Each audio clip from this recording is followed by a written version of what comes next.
Señoras y señores, bienvenidos.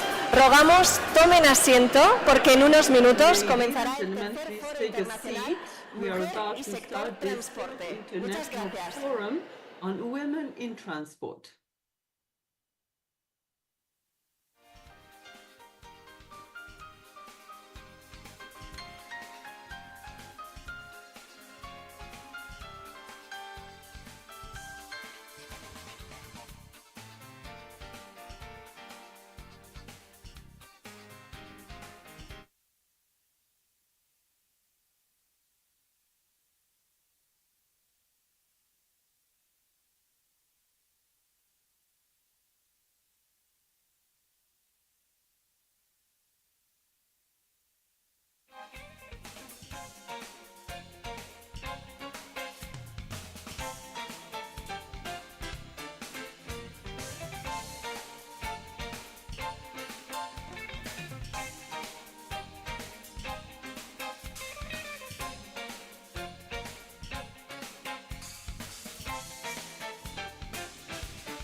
Muy buenos días y bienvenidos.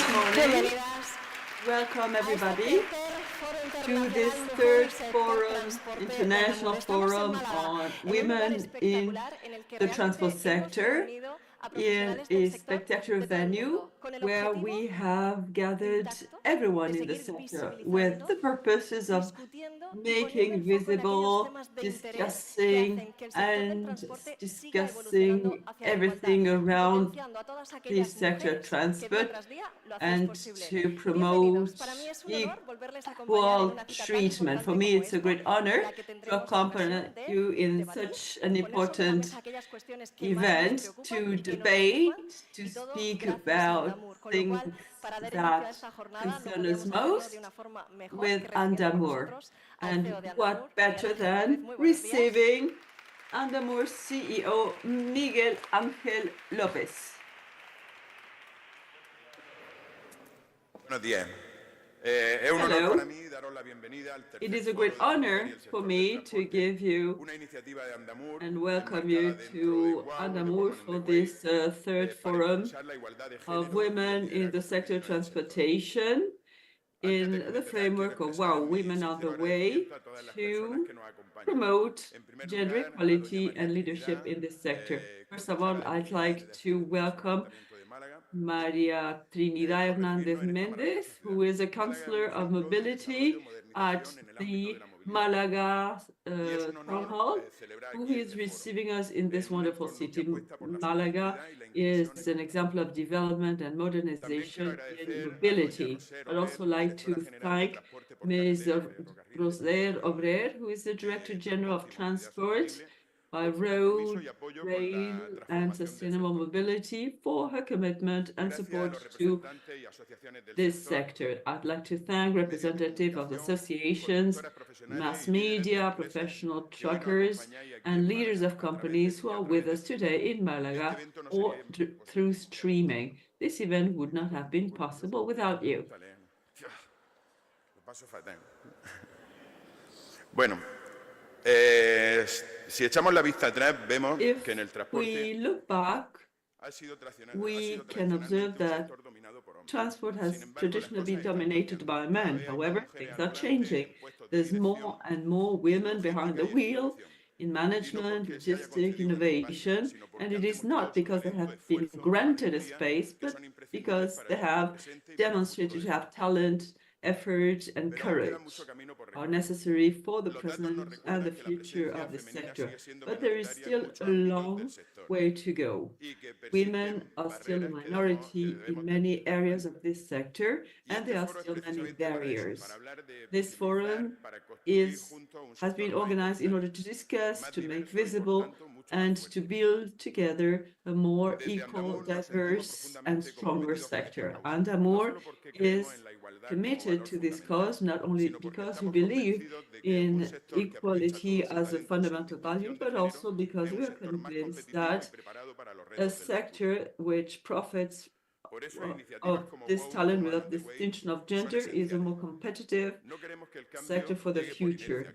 We do not want the change to happen out of inertia. We want to promote it and boost it. And this forum is an example of a possibility of generating opportunities and to join efforts so that equality in transport is not only a wish, but also a consolidated reality. This year, this forum is especially important since for the first time we are awarding WOW prizes. Prizes in order to recognize, to make visible and celebrate women and organizations which are making a difference in the transport sector. We would like to reward the effort, the result, and the innovation of all those who are contributing actively towards equality, breaking barriers, and showing that talent has no genre. These prizes are a tribute, but also a reminder that each step that we take opens the road and paves the road for future generations. Throughout the day, we will listen to different leaders in this area who are opening the way through their work and their example. We are opening this very special event. And for this, I have the great honor to invite Ms. Roser Obrer, who is the Director General of Road and Rail Transportation of the Ministry of Transport, Sustainable Mobility. Pues muy buenos días a todas y a Good todos. morning, everyone. Es un placer para mí hacer It la is apertura de a este great foro pleasure for me to open this forum and to see many well-known faces and so many women represented. I'd like to especially thank Andamur for this kind of initiatives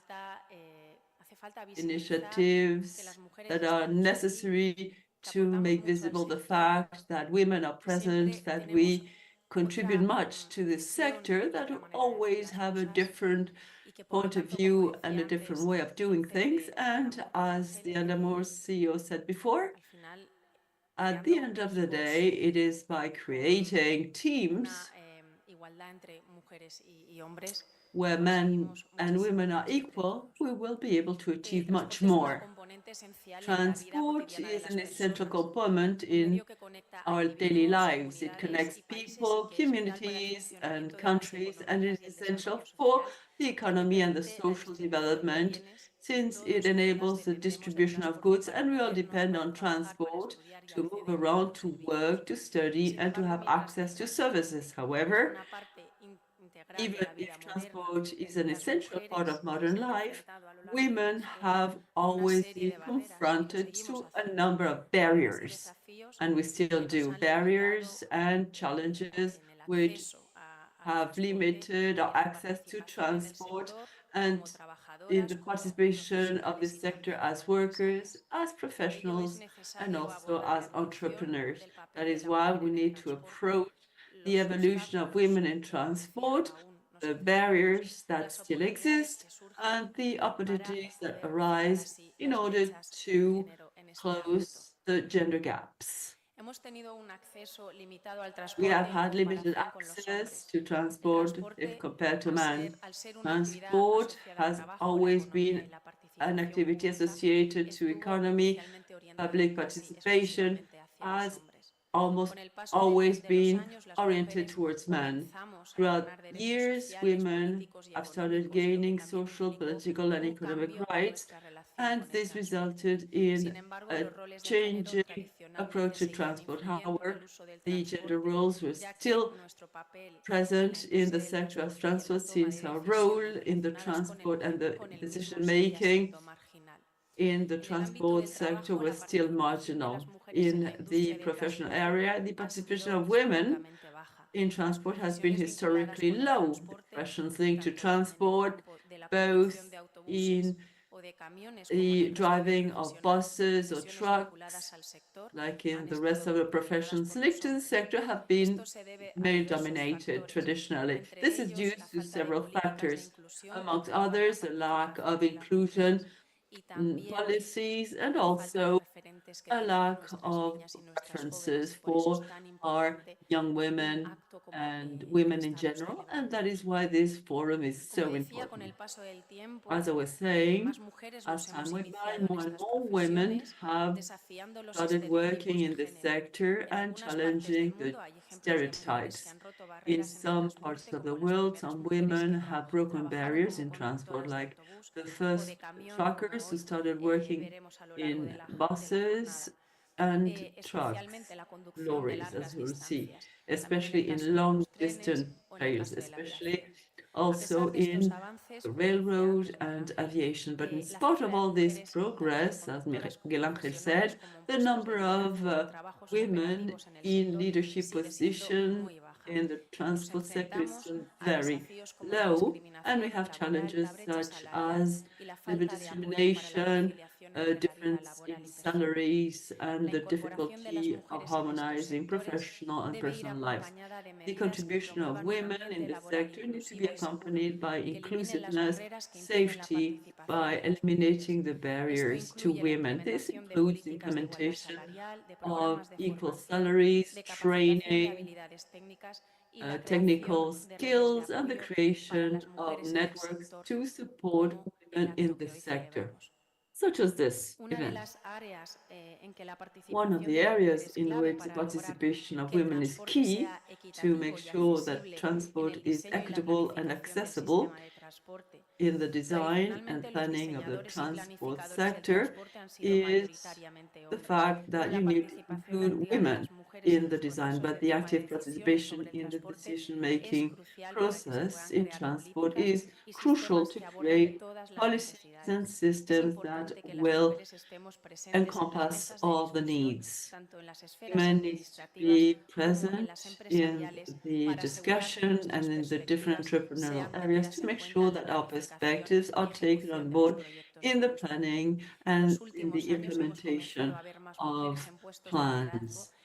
We have seen more and more women participate in leadership and the transport sector, both in the public and private sectors. So we can congratulate ourselves for this, but it is important to recognize that women leaders in the sector are still a minority. For the sector of transport to be more equal, we need to promote women's leadership at all levels. And now, to wrap up, I'd like to again thank you on my own behalf and on behalf of my ministry. So may I encourage you to keep promoting these kind of events, since they are fundamental to make the presence of women visible and also to create references for our young girls and young women. And also, I wish that you will consolidate this event that includes the WOW Award. Thank you. Sin duda, muchísimas gracias a usted, señora Obrer, por habernos acompañado. Thank you very much, Ms. Obrer, for accompanying us in this event. But let's now focus on something else. She has said that Ms. Roser just said that we still have a lot to do and that we need to promote equal access to men and women and that we need references for children and women, young women in the future. And today we have an example that is worth taking into account in the sector of transport. She comes from Murcia and she's a CEO in a family company. And not only does she work in the company, she also combines her skills and her concerns in and out the company. Isabel Sanchez has done that, and her commitment has gone much beyond a private commitment, and she has always defended the interests of the companies in our region. For example, in the Association of Family Companies, and she has earned many awards. We could make a long list of her talents, but it is better to give her the floor for her to explain how things have changed in the sector and how women have played such an important role in the sector of transport. Isabel, welcome. So this is Isabel Sanchez. Thank you very much. You can tell that we are both from Murcia and that we have known each other for a long time. I'd like to thank Andamur, the family of Andamur, and authorities for making visible and also giving the floor to the sector of transport, which is so much male-dominated. I'd like to explain and share with you the story of our company, how we started in the sector of transport and why I am here. So let me show you a video just to give you an idea.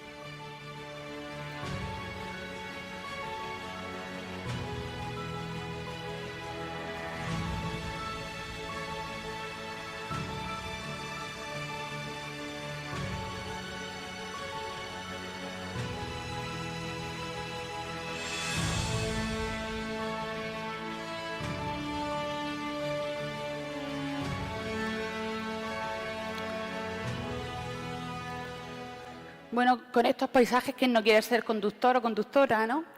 Such beautiful landscapes, it's really inspiring. So that's how it all started. We had a small grocery shop in Murcia that my parents inherited from my grandparents. So we had nothing to do with transport. My parents lived there. The shops at the time sold everything. So people stayed at home or lived in the very building. And that is how my parents raised 4 children. And they had this small business. But then the shop became smaller and smaller for 4 children. So the idea of my parents was to have the family always united.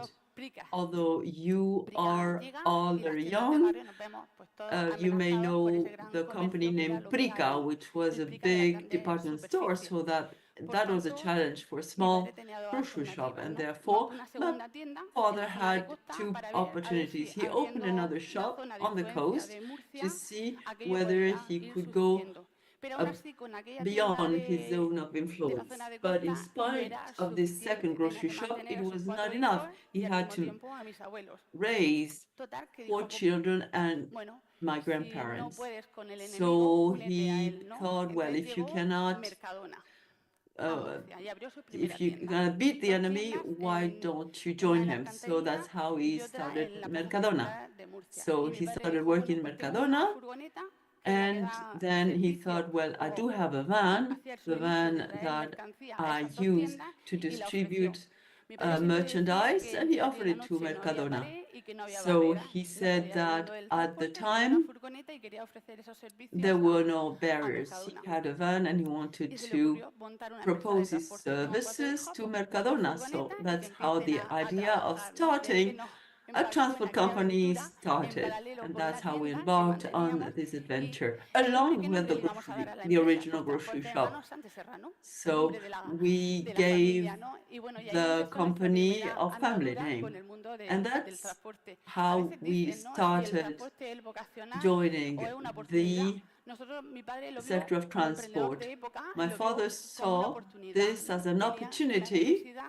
He had a need, and then he observed this opportunity. So that's how we started working first with Mercadona, but we wanted to become more and more professional, so we changed names, Difrimur, Distribuciones, Frigoríficos de Murcia, so frozen products, Murcia, and distribution. So we bought a second truck, a trailer, and that is how we really got involved in the sector of transport, because when you are behind the wheel of a trailer, you know that the experience is totally different. So we always listen to our clients actively, so the client, our customer, needed also to store things. So we bought a warehouse to keep the produce. And my father was very hardworking. So my father would always say, the customer comes in first, then the client, and then all the rest. And that is how he would motivate us all to get involved in this activity. Teleki also was set up in 2011 because we had to then reach other customers, other distributors. And then we started thinking, where are we at exactly? We realized that this was a very male-dominated sector, and one may wonder how you are as compared to the others. You always look within, not without. So my experience has not been negative, it has been optimistic. So in Europe we are 3.9, Germany is at the head of women in transport, and in Spain we have 3.8. So we make the average lower. So these are data of 2023. And now we wonder, what is the sector doing? This is no chance situation. How did we get there? Well, there is a history behind all that, and we are there because women since 1850 has always been in charge of the children at home. She would also grow things and raise the cattle, always helping her husband or the father in the family. In 1880, with the Industrial Revolution, women started joining the industry. So what could she do? She would be good at sewing and at growing things, and that is how she started becoming an active economic agent.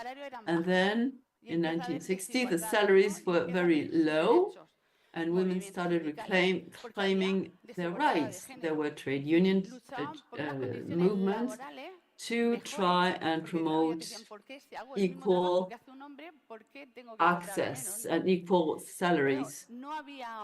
At the time, there was no leadership as such.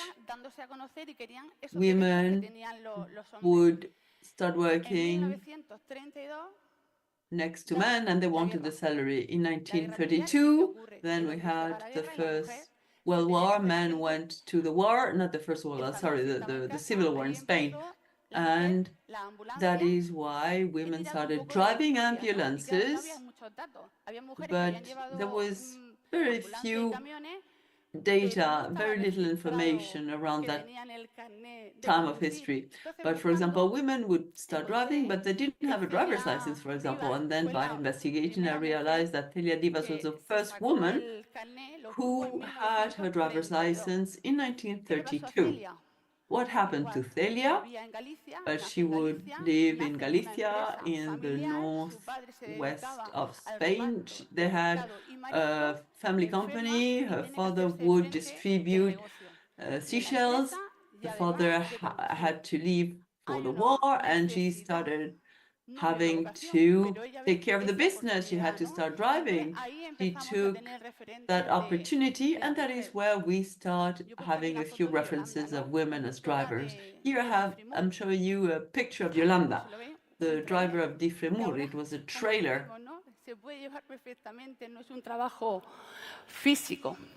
It is perfect for a woman. It's not too physical. And then we started wondering, what is Difremur doing? What are we doing? We have more than 1,000 workers, 3 women, for example, in the offices, in management. But how many women drivers do we have? So we decided to improve things in our company. So what did we do? Well, this data do not say much, but I'm optimistic because I have managed to introduce more women. In 2017, there were no women drivers. That is why I'm saying that this is a positive progression. We are attracting more women drivers. What were the barriers that we have identified? Well, we had the problem of changing rooms. In all our delegations, there was only changing rooms for men. We had never thought of a special area for women. And then the harmonization and being able to hold also a personal life. So personal and professionals needed to be harmonized. So how can a woman plan all these different positions? And then with our stereotypes, also, of course, vocation is important. When I ask my little daughter what she wants to be, and she says that she wants to be a truck driver. And then I tell her, Marta, things are changing. I have a daughter and a son, and I can see that the sector of transport is an option for her. What barriers have you identified? We have the plan for equal rights, being also 18 years plus, more, I'm sorry, more training, because it's not easy to drive a truck. And then safety.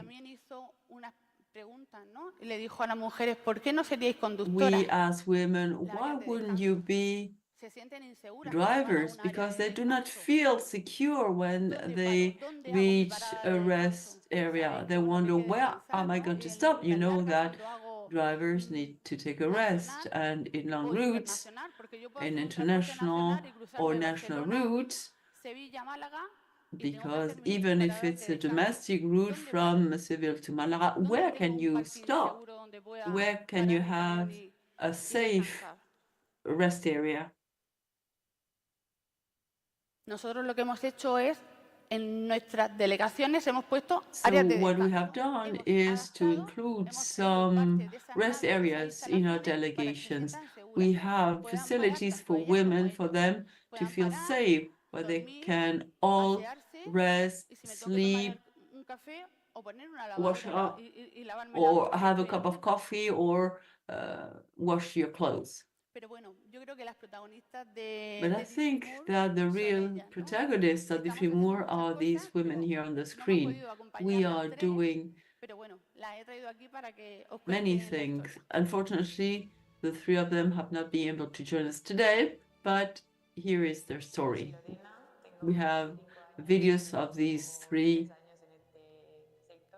drivers. I'm Lorena. I've been working in this sector for 3 years. My name is Anistora, and I am a driver for Telex.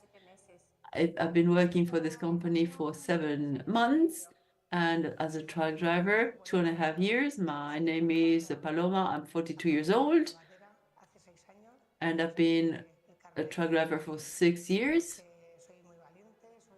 And I'm competitive. I wanted to go ahead. How was the process to decide to join this profession? I have my family who is also in the sector of transport, and I'm hardworking, and so I decided to do that, and I did it. What family references do you have? My mother and is in the transport sector, so for me she was a reference in the sector. What attracted you to this profession? It's it can be monotonous, but you always have work, and I like it. What are the main challenges? There have been some challenges throughout my process, because when you compete with yourselves, nothing can stop you. Challenges is when hiring, when you do not have experience during the job interview. They ask you, do you have an experience here? And you say no. But I didn't give up. I kept going to different companies until I eventually landed a job.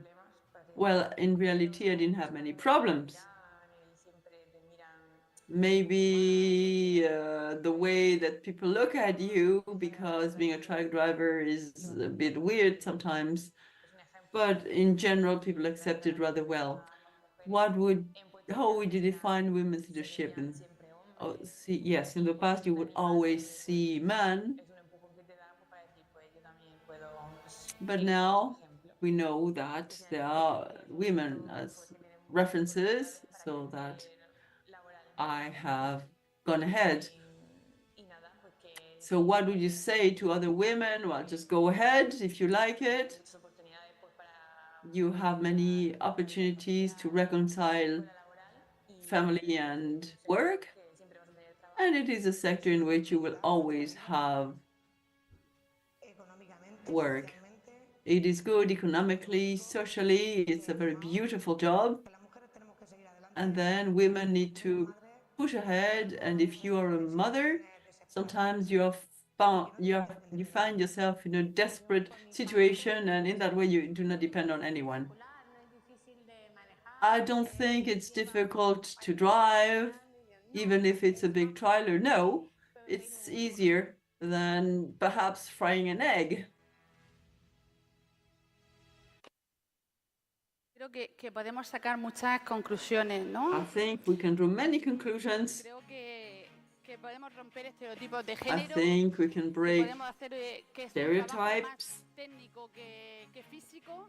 We can also say that it is a more technical than physical job, but roads need to be improved. You need to have more rest areas, and we need to keep inspiring the next generations. Thank you.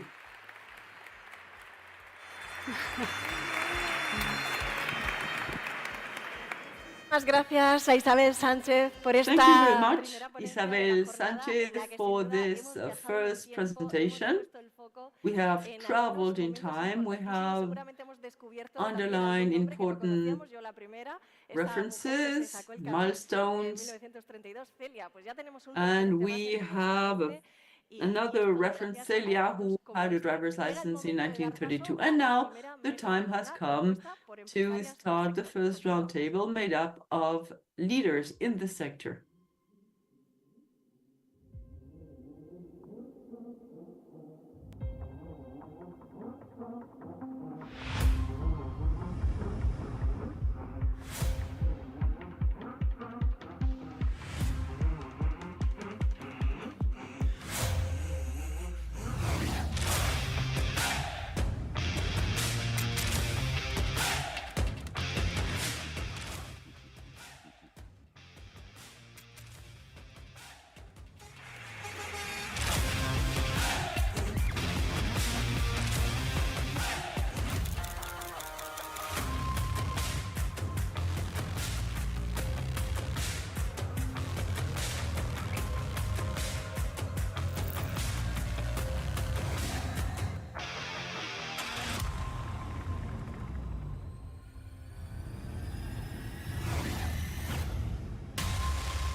Muy buenos días. Continuamos. Very good morning. We continue in this third international forum in the women and transport sector, organized by Andamur in the sector. In the transport sector, females are winning more and more terrain. They are now already in operational management, in logistical, and they are already turning into leaders. The future is quite promising for the women in this sector, and there are new emerging topics like sustainability, optimization, and management. Now, opening new opportunities so that women are able to occupy more innovative positions, and so that they can so that we can have more leaders in the sector. The support initiatives are opening up new environments so that women not only can get into the sector, but they're also able to occupy leadership roles, and so that they're able to contribute to the future development of the sector. The women that accompany me here in this round table, they are very successful in their professional careers, and they've been able to become real leaders and references for other women in the transport sector. I welcome this first round table of this forum, the round table leadership and leadership roles in the sector. And I welcome the women that accompany me here. Emma Leitao She's in charge of strategy and contracts management. Nogueira, Transportes Nogueira in Portugal. She has a degree in economics from the University of Oporto in 2016. She started working in transport in Nogueira. There she worked in management control, and now she is in charge of strategy and contracts management, and she is a chairwoman or president of ANTRAM, the National Association of Road Transport. Emma, good morning. Thank you very much. Thank you for accompanying us. We have also Joanna Wachowia Eurasch.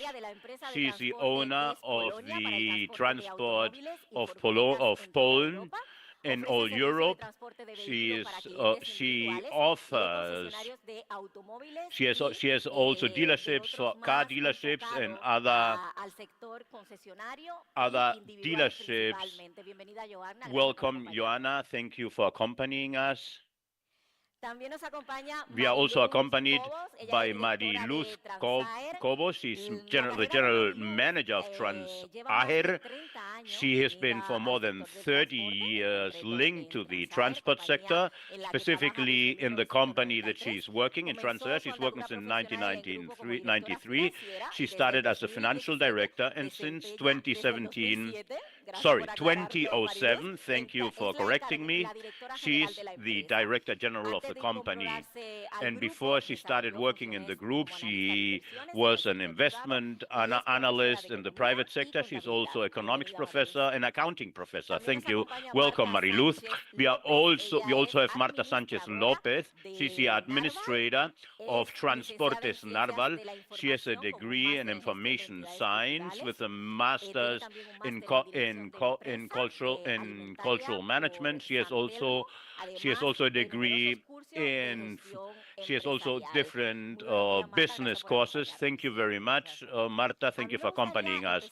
I would like to start this roundtable, asking each of you in the transport sector. The transport sector has had to face many challenges. You had to reinvent itself and had to adapt itself to all the changes. How have you been able to reach the success in your respective companies?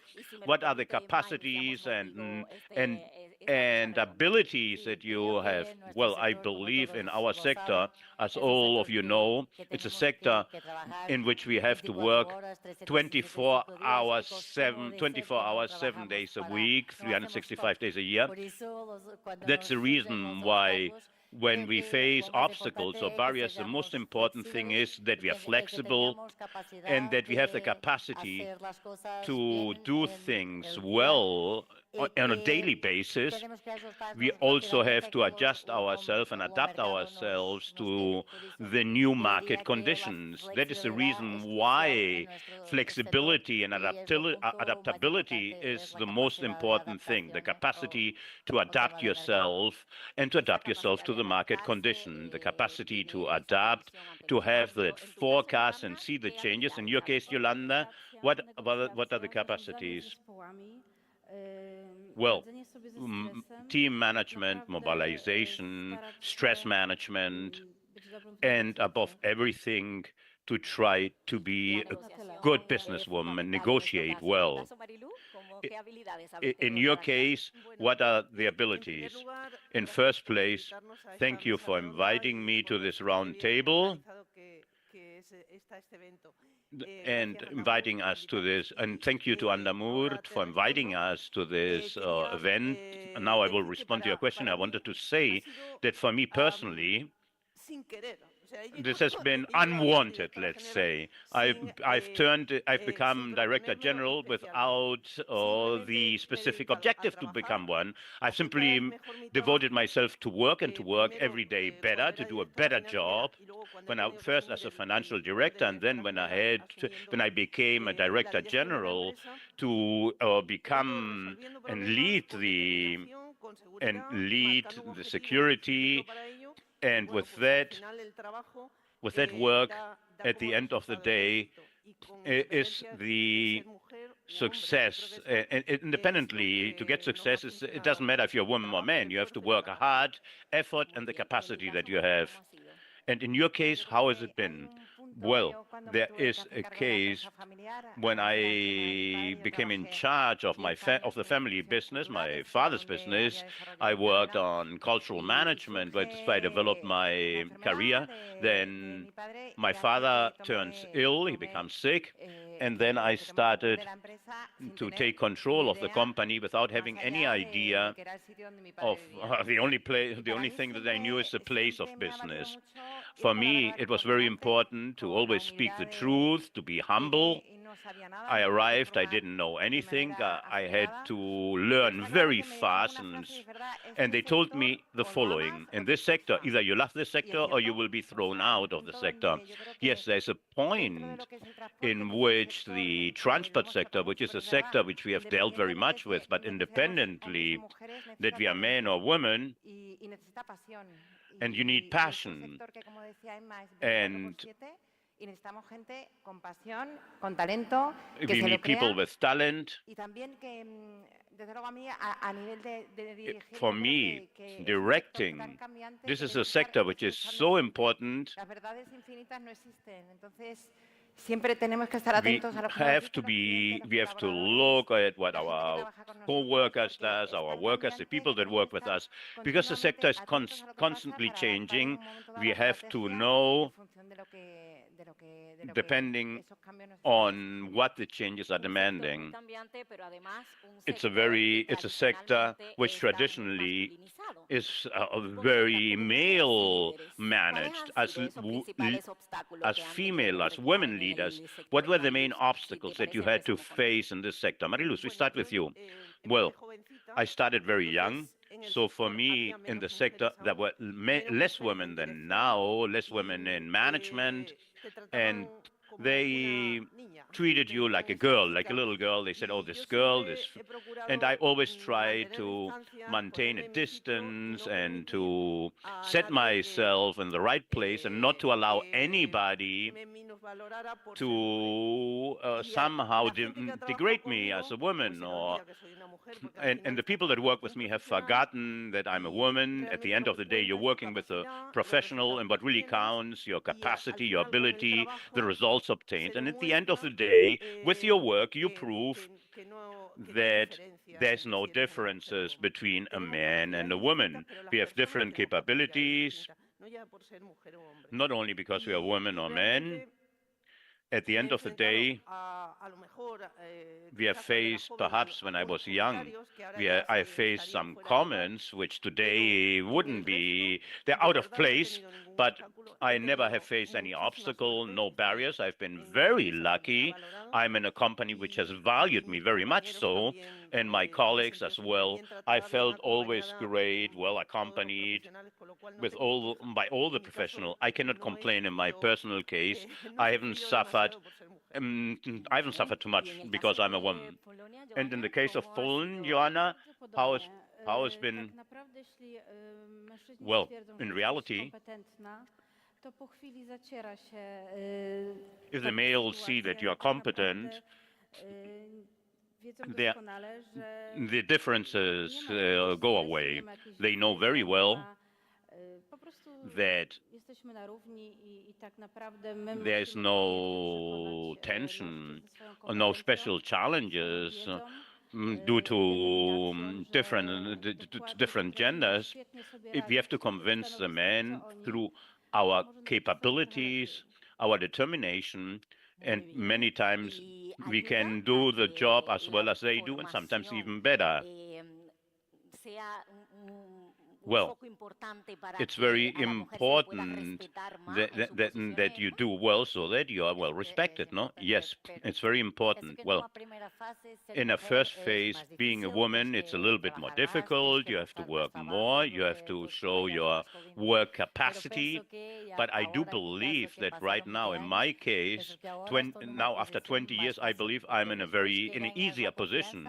But once you gain the trust, and since we are less in the sector, once when we are in a forum or in a meeting, they ask for the female opinion, for the women's opinion, because they know that's a different opinion. And currently, I feel very highly valued.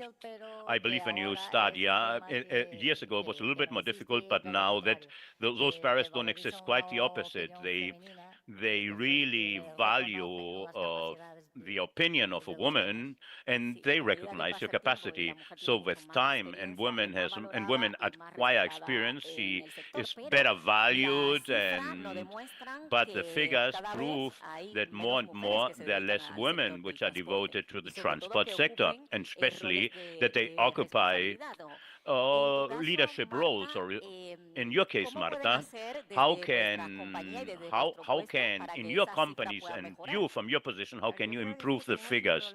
I believe we have a problem with the sector. I believe that we have spoken many times about this topic, but the transport sector, we don't provide visibility to the professionalization that has taken place in the sector. It's a sector which traditionally has had a specific connotation, but this sector is more and more professional. It has better and improved practitioners, and it has still a large room for growth. In order to attract the talent that we are searching for, we have to visibilize the whole sector. Since you pick up a package of a merchandise anywhere in Murcia until you deliver it in 24 hours on the other in anywhere in the country. So this part of visibilization, which I would have liked the Director General to continue here, because this is something which has to be, this is something we need talent, and if we need all kind of talents, technological drivers, it's necessary that we really explain how we work in our sector. And the transport sector in Spain, currently today in Spain and Portugal, is one of the most professionals, one of the most professional sectors. So we have to really now really think that the transport sector is working very well. It's very professional. It's a reference sector. It is innovating system, innovating transport, is attracting talent, and this is, and all the companies in the sector has to visibilize and has to show, and the ministry, the transport ministry, should support this type of policies. Now, when I talk with when we talk with the ministry, we have to have service areas or rest areas. And like in France, they have really done a great job. Not like in Spain, where you have a service or rest area, you have a parking for 3 trucks, and the rest of the trucks, they have to somehow find a place where they can find parking and rest. You have to change the image, and you have to provide visibility to the sector. Well, you have explained very well in Portugal what is the real situation in your case, Mariluz, in Spain. How do you believe you can promote inclusion of the women in transport? I'm very much in agreement with what Marta is saying. On one hand, in leading position, there are very few women, not only in this sector, in any sector. We only have to take a look at the images or the pictures of CEOs and companies, and you can see there are very few women. But regarding our own sector, and there we don't differentiate ourselves from other sectors, but in our sector, the bases, which are drivers, traffic operators, warehouse operators, is mainly male due to 2 reasons. One, due to tradition. It was a job which was very physical. Now to drive a vehicle is not as physically demanding as in the past. Now you have magnificent, great vehicles.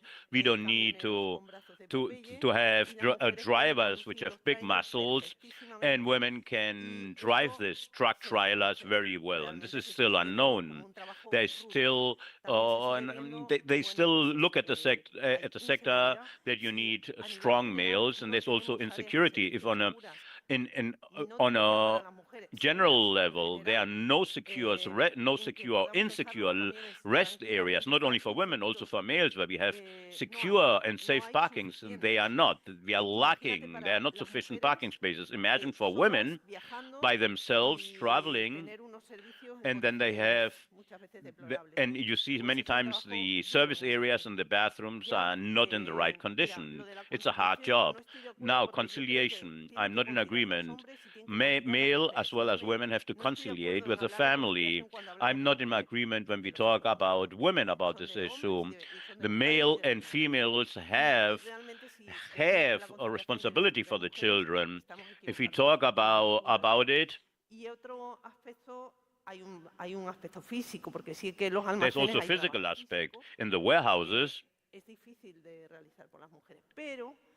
which is difficult to be done by women, but don't forget, we, or the transport sector and logistical sector, is very innovative. We have mathematicians, we have engineers, female engineers, directors in all the positions.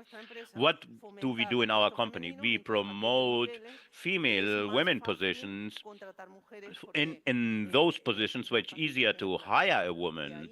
And that's easier to really get equality. And we have a majority of women, and we promote that from the management. And what are you doing from your company to promote the real equality? We have internal promotion policies, and this is what I believe Marta stated and Maria. This is an issue that the new generation is going to going to come naturally into our companies, and things, and the equality that we are talking about is the same for male or females. It also depends on the culture and the new generations that are gaining access to the market from the employee's point of view. I believe there's an approximation between genders. Joanna, in your case, what are the measures that you're implementing so that you can promote equality in the organizations?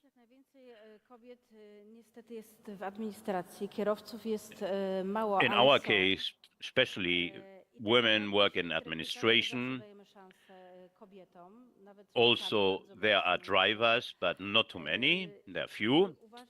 We wait for them. We trust that they will get more into the profession, I believe. Women, once they are convinced themselves that they can be international drivers, and they go through the whole process normally, they are very happy with the job. In Poland, we have another issue. The salary of a driver, male or female, is higher than in any other job, let's say as a salesperson in a store or any work in the job in the market. There is a great difference, an abysm in those salaries. So women, many times, they simply get a driver's license and they try it. They need more drivers, but Marta and Mariluz were mentioning it. The service areas, the rest areas have to be in better condition. So also the security issues. And this is a real problem in the sector, the lack of drivers, but also women which are willing to work in the sector. How do you believe that from the institutions, how do they have to help the public institutions so that this problem disappears? In your case, Marilu, what is your opinion? Well, my opinion is that the public administrations, they don't have to create problems, and they have to have the adequate and right infrastructures which help or aid to have the right infrastructures. And the road infrastructures, when we talk about urban delivery, there are no parking spaces for women or male drivers to rest. We're talking about in the cities. They have to stop in a bar or a restaurant.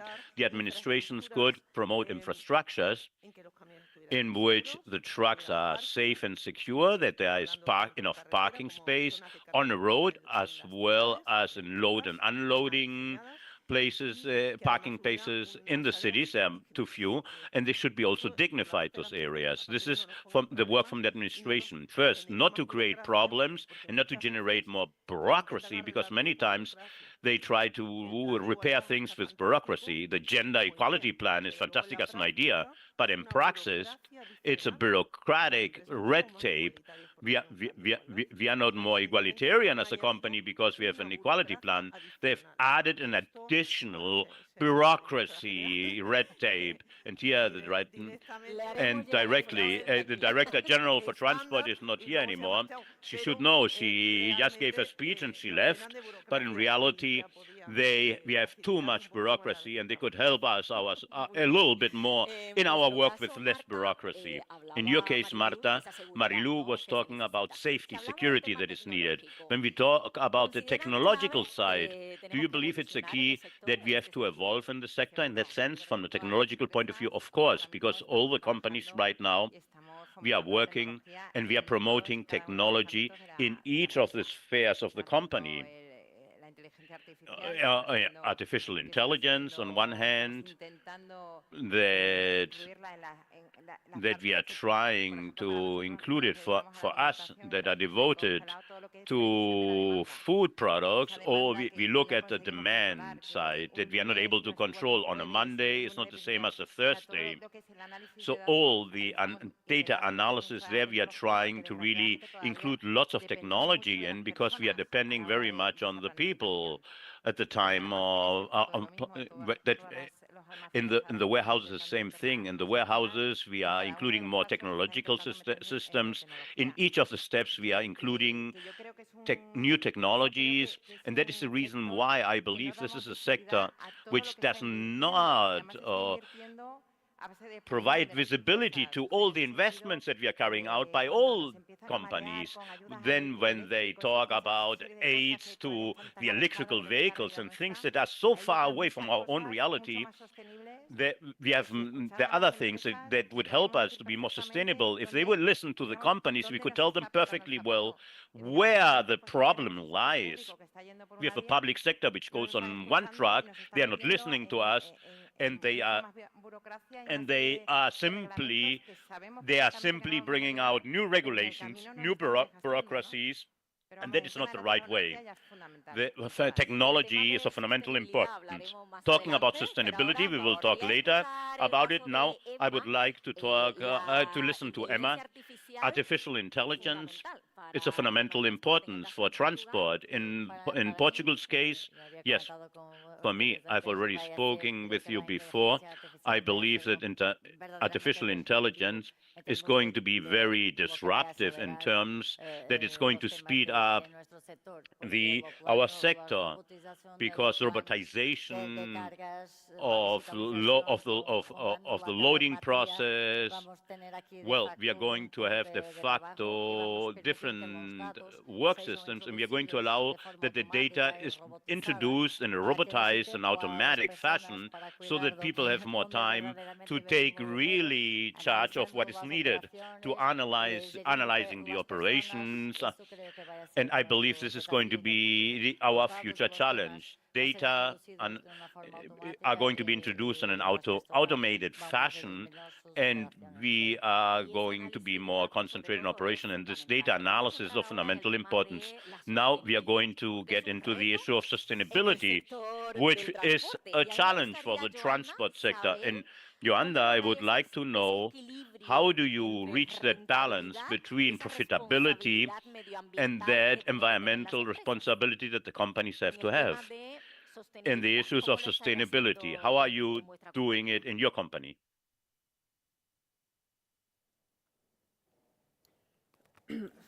Wprowadzamy różne technologie, próbujemy we introduce different technologies. We look at what helps us in our work, what allows us to control the logistical sector, and we try to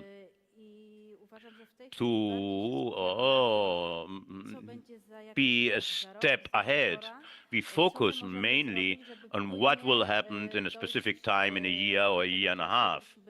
What can we do so that we are able to get and be to the point and be ready. So you work, you analyze to be ready for the key moment when you need to implement that development. In your case, Marilu, tell me, what is the balance that you have to achieve, and if you're really able to do so? Well, my point of view is that sustainability, environmental sustainability, is quite important, but it has to be linked to economic sustainability. If not, it's impossible. Sincerely, absolutely impossible. What are we focusing right now? In those aspects which improve sustainability and at the same time are sustainable from an economic point of view. On one hand, from the buildings point of view, in the buildings, we have more modern buildings with facilities which are optimized to, let's say, with centralized heating and air conditioning, LED lights, natural lights, and photovoltaic, I mean solar energy. It's very important because the generation of photovoltaic or solar energy is in a facility is quite profitable, because at the end of the day, the return on the investment in 4 or 5 years, you have the investment paid off. And it's from a vehicle point of view, we are investing in trailers. These are very important investments. This supposes savings in for the company, and also you have to look at the routes, and it also reduces the cost. So there we link sustainability, environmental sustainability, with economic sustainability. That is the way to go. I'm very much in contact with the trailer manufacturers and the truck manufacturers. I look at the new models, the electrical trailers, but I haven't found any model which convinces us. I'm talking about electrical vehicles, or which fits in our from operational point of view, first of all, and then from economic point of view, regarding we don't have electrical vehicle. In cities, we see it's feasible, especially in cities. We have solar panels, and we also want to install batteries, accumulators, to be able to charge those vehicles, so that we are able to have some electrical vehicles, delivery vehicles for urban sites, for cities. This is a project for the next coming 3 years. And regarding our staff, we are training our staff. We should train our people in a culture of energy savings, also on climatization, heat and air conditioning. We control the temperature, information to our drivers for an efficient driving, because a driver that has efficient driving techniques can achieve fuel savings, small ones, but everything counts. And that is what we are working on. It's still a process, okay? But we are seeing small changes. Yeah, there are changes. There always have to be sustainable ones. All the companies, if not, we won't be able to do so. And what about you, Marta? It's the exact same situation. We have different mega trailers for different routes, and we have seen that it is a good sustainability model also for the company. And as she just said, sustainability also needs to encompass the company's sustainability. Let's not forget that. So the first thing we've said was to reduce our carbon footprint. We are in a Legal Green association, so that we can measure the footprint and introduce measures to reduce it. But it's also an approach which requires many investments from the companies: solar panel, new refrigeration systems. many of our warehouses had to be rebuilt because of the legislation.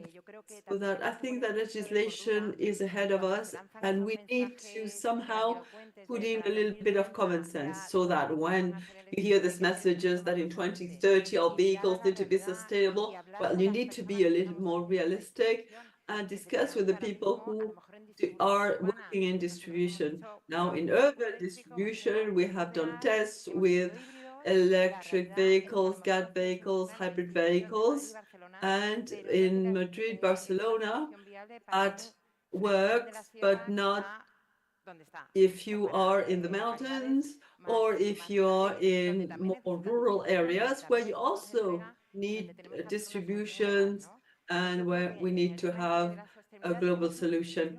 So I think that in the field of sustainability, we need to be more realistic and stop publishing big headlines and also to get involved in this competition to see who's more sustainable. So let's be a bit more realistic. Let's speak with the different partners in this distribution channel, because sustainability includes going less kilometers and being more efficient.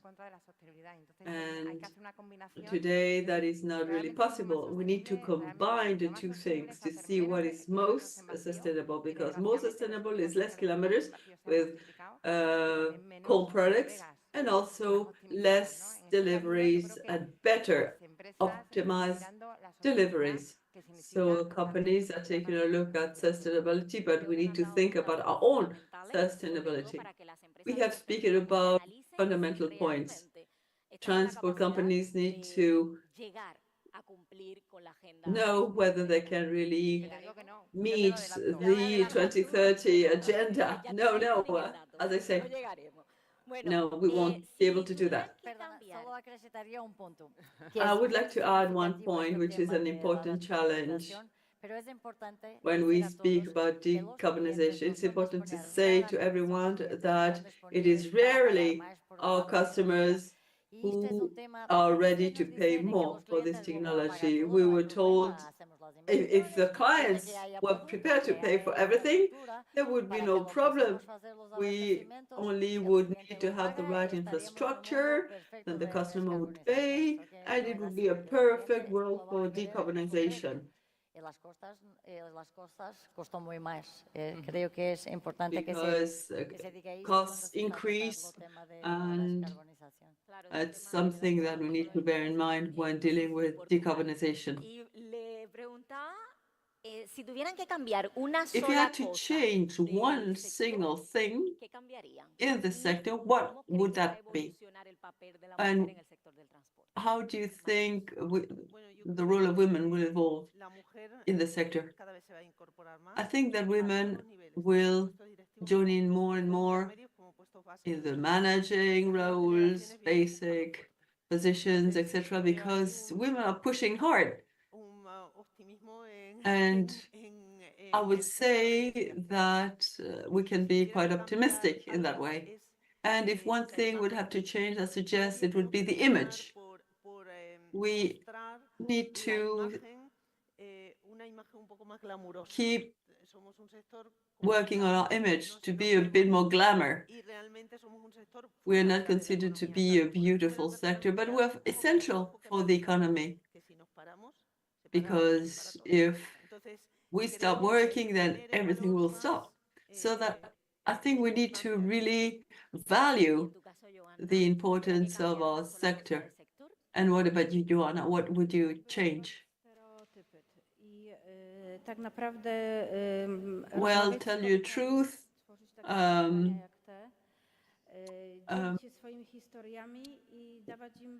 fora just cities are extremely helpful so that we can share stories and also to realize that there is nothing to fear.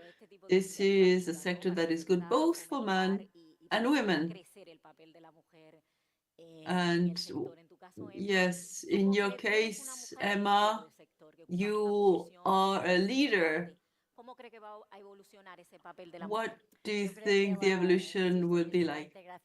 I insist on the fact that the arrival of new generations are going to create a difference. We are much more committed with the fact that we should do things right, no matter whether you are a man or a woman. It's important to include more women and more people in general. In my case, for example, when I started working, we already had 150 workers in the company.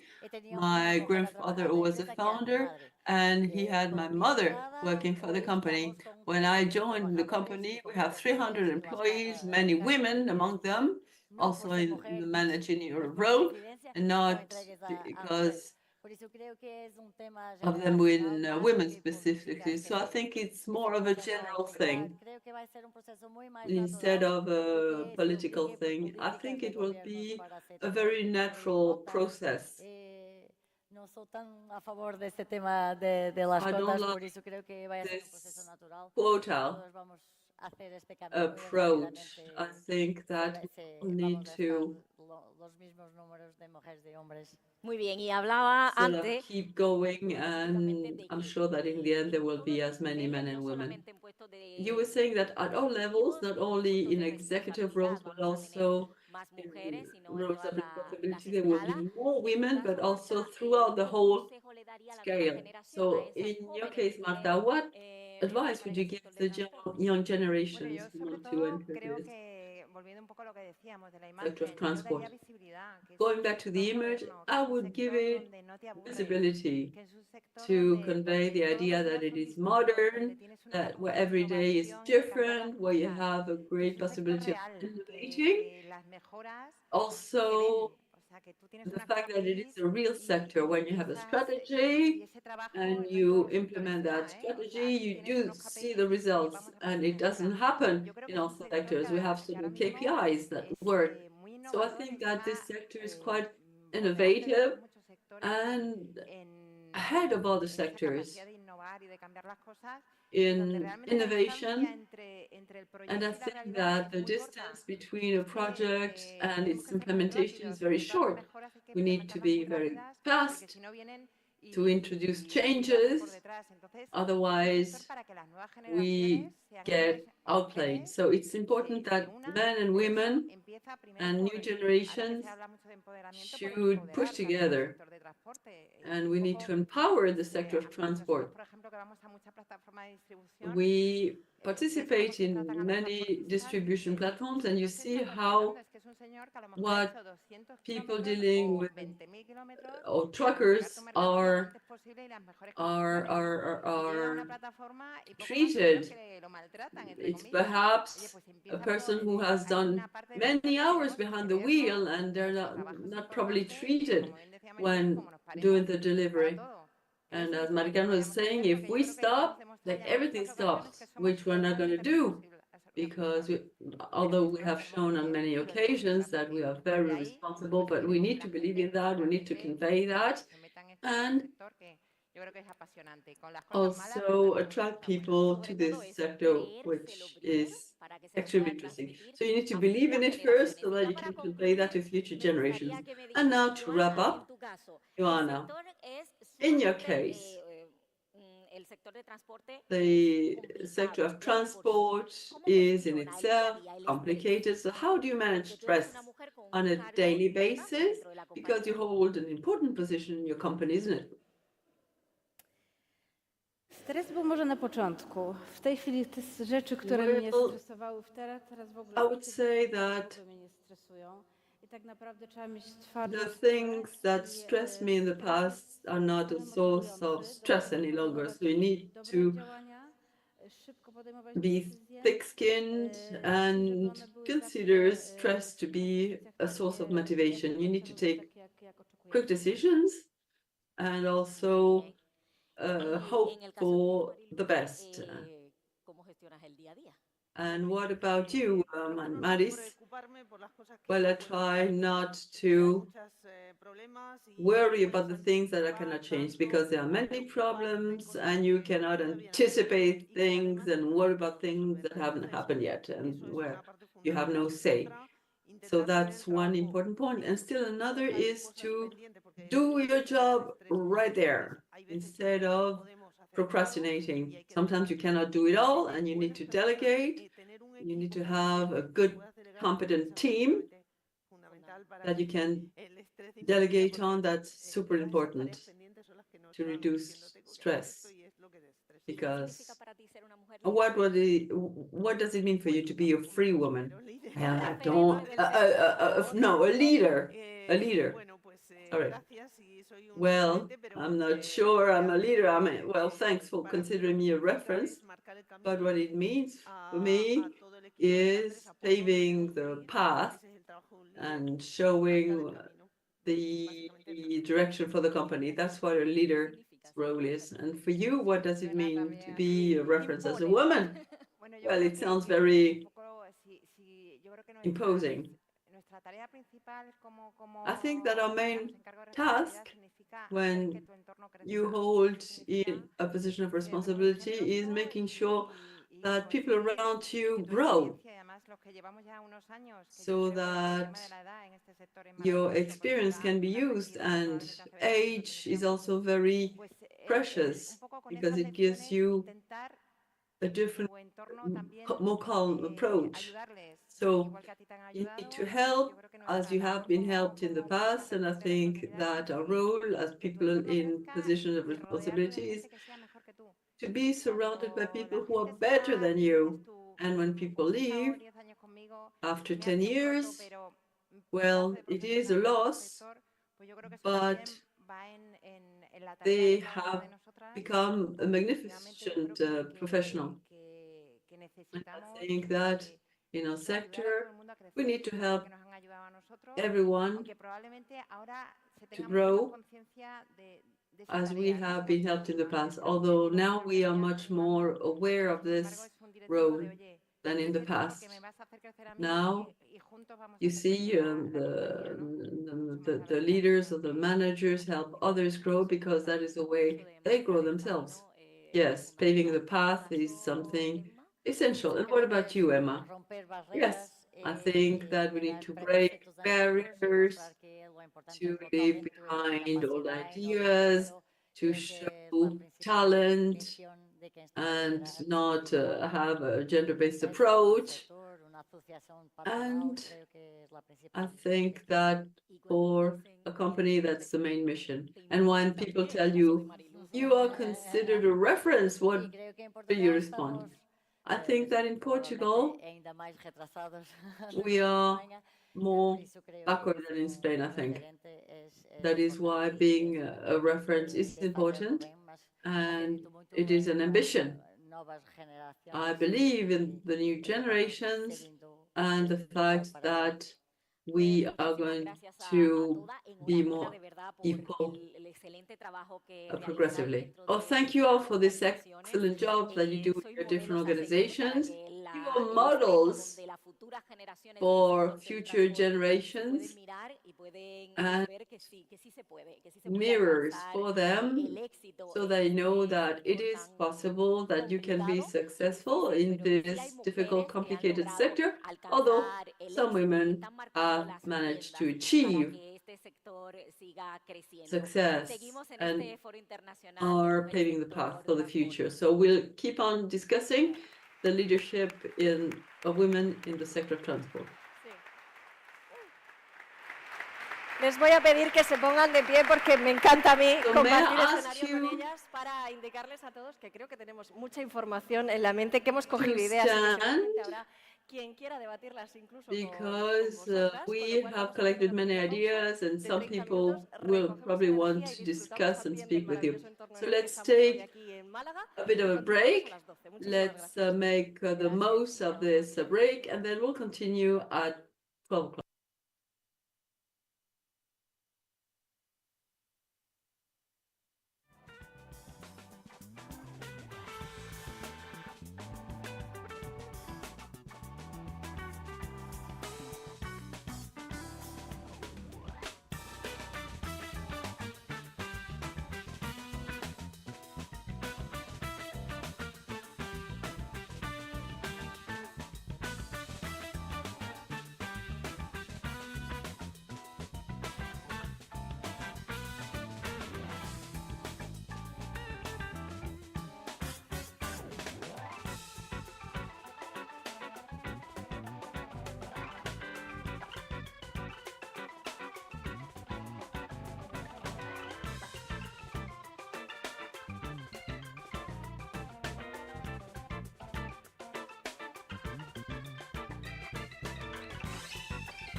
down. But it's you who have further to.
Sí. Y luego...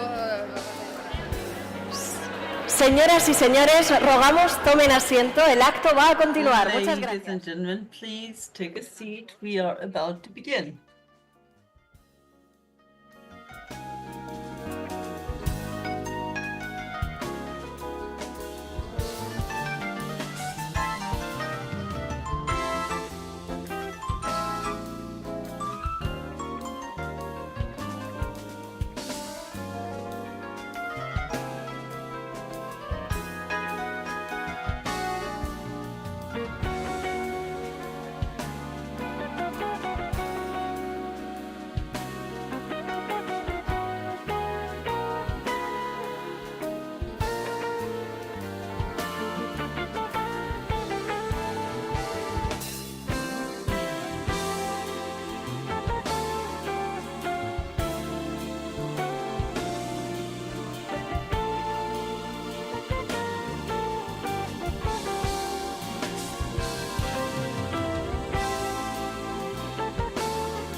Esto es como si tuviéramos en el...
Continuamos y estamos en riguroso directo desde el Museo del Okay, Automóvil y la Moda de we Málaga, go en este on. We tercer are Foro live Internacional from Mujeres y Malaga Sector in the Transporte third organizado forum, por Andamur. International Tenemos mucha Forum of conversación puesta Women sobre la in mesa the y hay algo sector que of no debe faltar cuando transport. estamos siempre pensando en We el are futuro y es la discussing formación. En este caso vamos a poner things el foco and en we otra de las need áreas en las que to efectivamente hay que discuss an seguir important trabajando tanto por area, los that conductores of que toman el training. mando de las It carreteras is y las important both conductoras for the de las drivers, que esta men mañana and estamos hablando women, tantísimo como de los women profesores that de we are autoescuela, con lo discussing cual a tomorrow. continuación les invitamos a disfrutar For de una example, interesante conversación con una invitada we muy have this especial, nuestra Elisa conversation Capote, with CEO de a Mondac very Galicia, special que va a guest, compartir un Elisa conversatorio Capote, con Mondaquino. who will be discussing with Mondragón Daquino. Gracias, Azucena. Tal como ha indicado, Thank you, vamos a Azucena. hablar en este momento cuál es la importancia de la formación en la inclusión de la We mujer. will discussing how important training is in the sector of transportation for women. In the first part, we said that training is important for entrepreneur women to be more appreciated in the sector.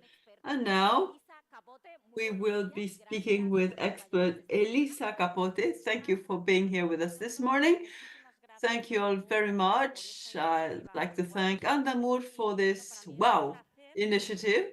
For me, it is a great pleasure to be here and to have some space for training, because this is part of the background of many of the leaders that are coming up, as well as the drivers. So we will be knowing more about your background. You are the CEO of DAC, and since she has taught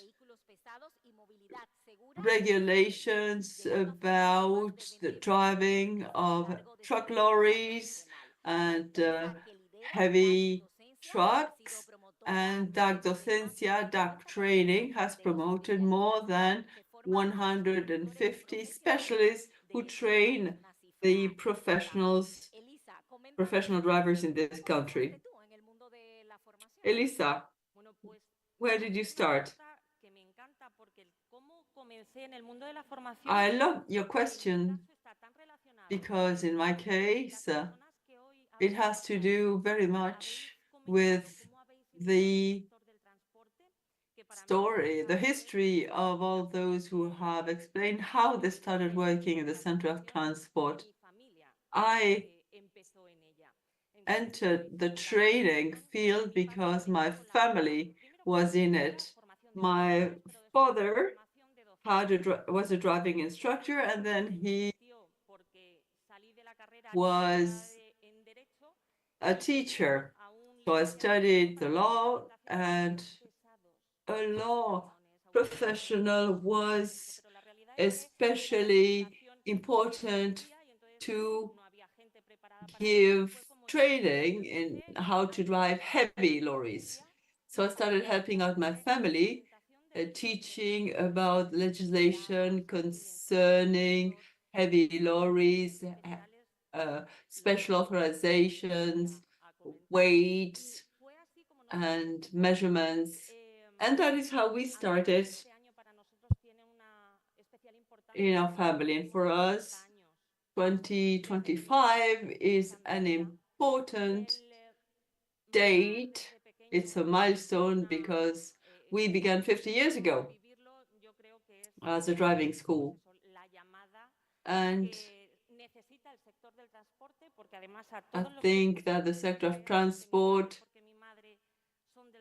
works like that. I've heard your experiences of people saying, I started in this because my father or my mother or my grandparents started this.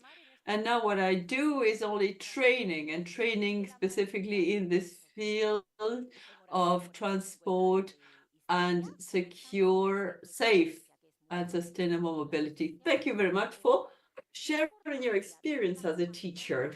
How important is training in order to include women in the sector of transport?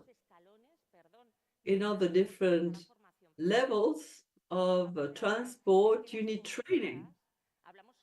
Women drivers, and we only speak about women drivers because in some intermediate or executive positions, the managers have a certain background.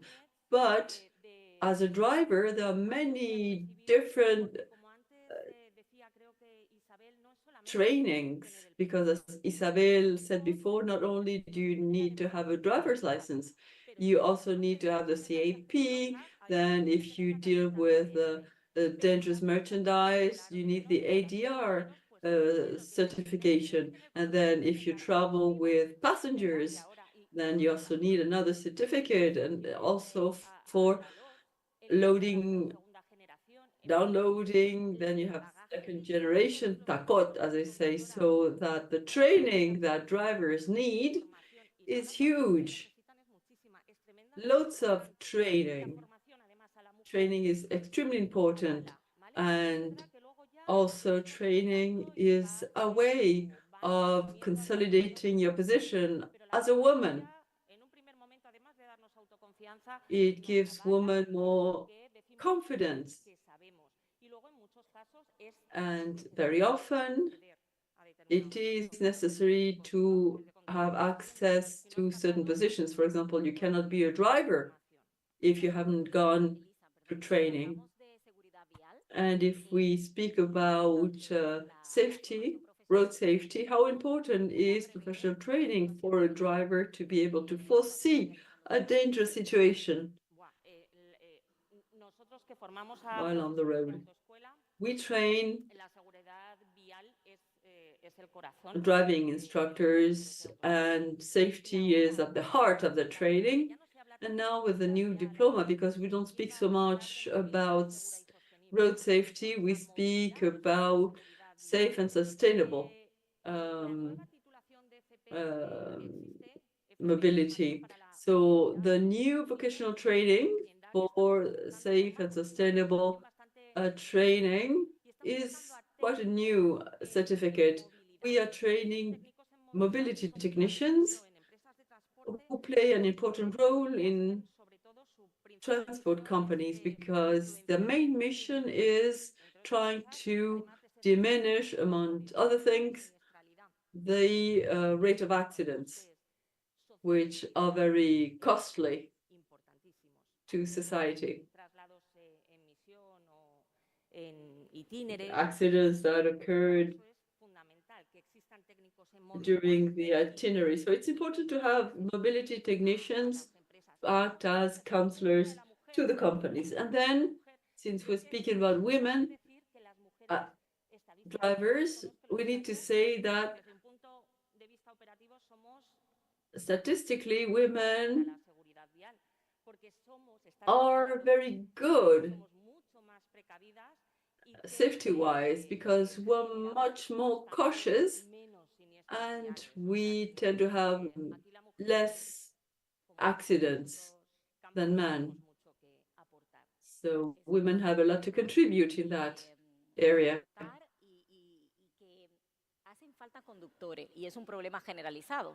So in general, there is a lack of drivers. So what you are doing is very good for the sector, promoting women in the sector. Since you're speaking about that very hot issue, a lack of drivers, a lack of truck drivers, yes, in my perspective, that of training, I think there are ways of avoiding this lack of staff, of drivers. The Director of Transport just left, Secretary of Transport left, and it's a shame. But an important point is the reconciliation, harmonization between a professional and a personal life. And we know that all drivers need to take training every 5 years.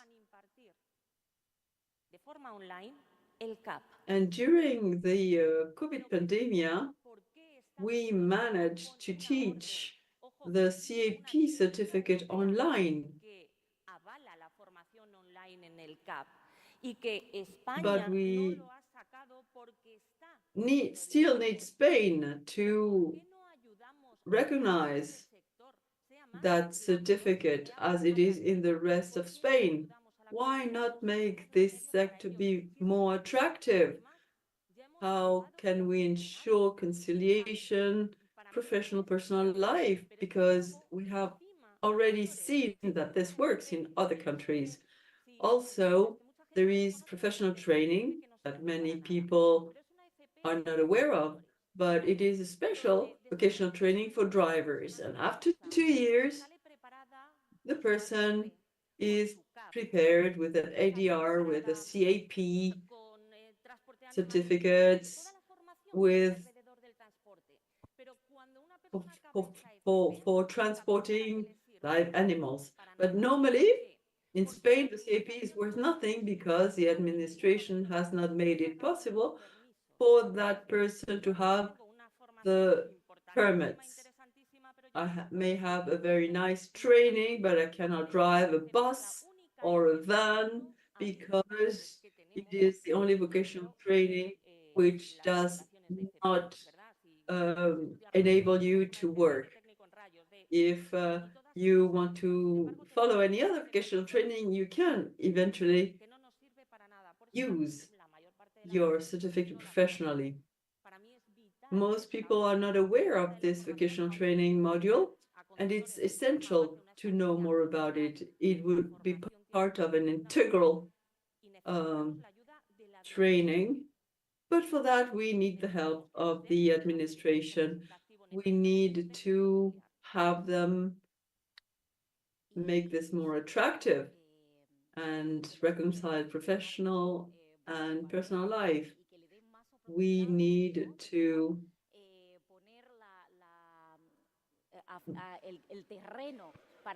lay the ground so that more women are able to follow that very necessary training. What does the training of the future look like for you? I see it online. It's not a training for children where you want to control what your children do. No, this is a training for adults. And we need to take in this training. I think that in 50 years' time, training will be online. So that we have or we need specific points, but please help us. Allow us that this training, this professional training, that they're able to receive it and that they shut off the turn and that I can turn off my computer and I can go with my family or with myself to do whatever. How can you raise awareness so that the companies are more aware of it to train their employees well? Everybody is responsible to raise awareness in the companies. Is also to attract talent. If you, once you get into a company, many times it happens that why do you want to change companies? So, well, I'm stagnating here. It seems that I've reached the top where I can be, and what else can I do? So therefore, training, besides helping to improve, to become more efficient, if you're talking about efficient driving, I believe that training helps us as well to encourage people that within the sector that you're able to promote in different positions. Perhaps you started as a driver and you can end up an intermediate position, or why not a management position, a leadership position, and even as a trainer. Well, it's really great for those drivers that get to a specific moment in their life and they say, I don't want to continue driving, but I want to continue staying in this sector. And if they train me as a trainer, as a teacher, as a efficiency teacher, who is better than a driver that has the experience? It's a great way how to evolve. I believe training and teaching is very necessary, absolutely necessary. You have really showed the gaps that we still have, the lack of training and the need for training in the transport sector. But there are still a lot of work ahead of you. There you can still commit so that continued learning is of fundamental and essential importance, and that the companies continue to do so. My congratulations to Andamur, because these types of forum clearly show the needs that the transport sector has. We continue now with this forum, and right immediately we go to the second round table. Great applause for both of them. I'm asking you to take a seat because now we reach a very important moment. We enter now the world. We would have liked to lengthen this roundtable, but now we are going to listen to the female truck drivers.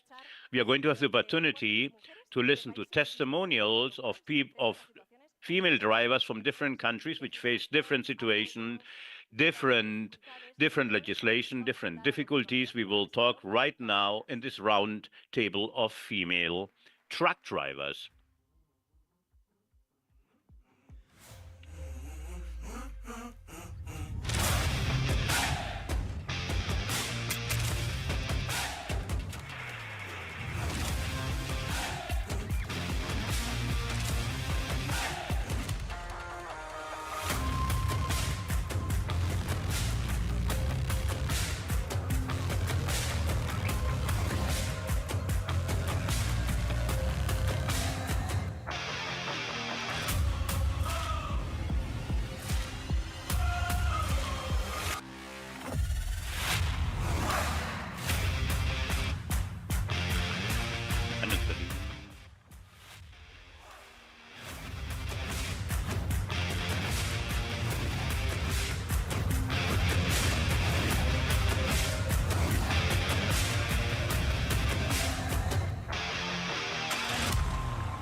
We are right now in a very special moment, as I stated.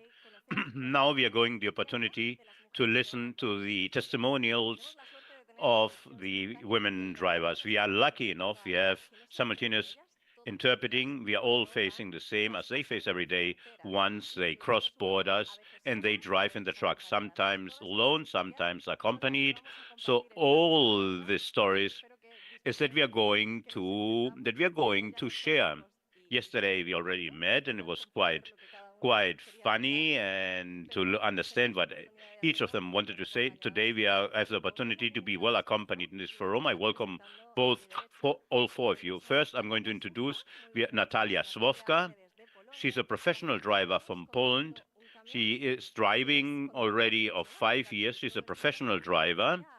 During this time, she has traveled to several countries in Europe, always accompanied by a husband who is also a professional driver. Good morning, Natalia. Welcome. To my right also, we have Amal Ranan, professional driver. She is from Morocco. And she is a driver since 2018 with a semi-trailer, and then from 2018 to 2020, and from 2020 she has been driving on an international level in Morocco all the way up to England, accompanied by yourself. Double teams. So that means she had the opportunity to drive together with her husband, herself, with baggage, without luggage. We will see the changes and how they face their daily life and how does it impact their decisions. On my left, I have Normaina Pereira. She's a Brazilian. She lives in Portugal for the last 6 years. She has a fantastic story to say. She was working in the public university, but once she came to live to Portugal, everything changed. Right? Yes. Later you will tell us, yeah, I met a Portuguese, and then I started to live in Portugal. But I'm originally from Brazil. There is a love story here, and the love story is always interesting. So we are going to make sure to know how she became a truck driver. And now we end up with Marc Gonzalez. She's Spanish. She's a professional driver for more than 10 years. That's it. It's my passion since the first day. For me, It was like an opportunity, and passionate. I'm very passionate about my profession, where I can learn, I can improve, where I can be also a better person, a better woman, and to broaden my abilities every day. What am I able to do? What can I do tomorrow? I will do what I weren't able to do before. This is what defines the female truck drivers. So now we are going to listen, and they will tell us. Well, Natalia, tell us, how did you decide to become a truck driver? Because you didn't work in this sector and it had nothing to do with you.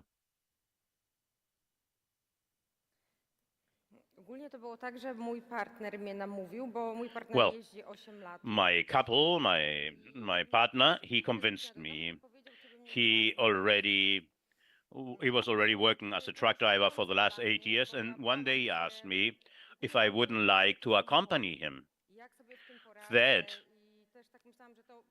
concerned me at the beginning, because I was really afraid of the dimension of a truck. That I believed this wasn't a job for women, but I got the driver's license, and right now I cannot imagine myself working in any other sector. Even when we go for 2 weeks on a vacation, at the end of the vacation, I miss truck driving. I love to drive. Now, you started 5 years ago. Tell us, how did you start in the sector, in the transport sector?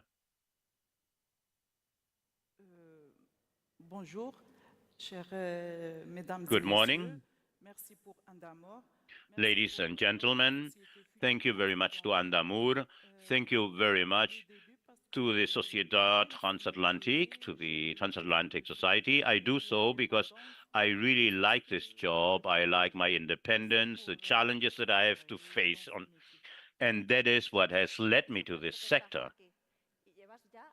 You're driving already for many years.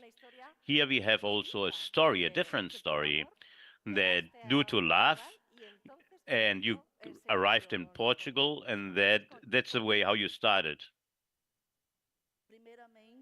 In first place, I would like to say that I'm absolutely enchanted to be in this international forum, and that the place of a woman is the one that she likes to be in. I arrived in Portugal, and I was single. I had children, but through internet, through the university, I started to talk to somebody.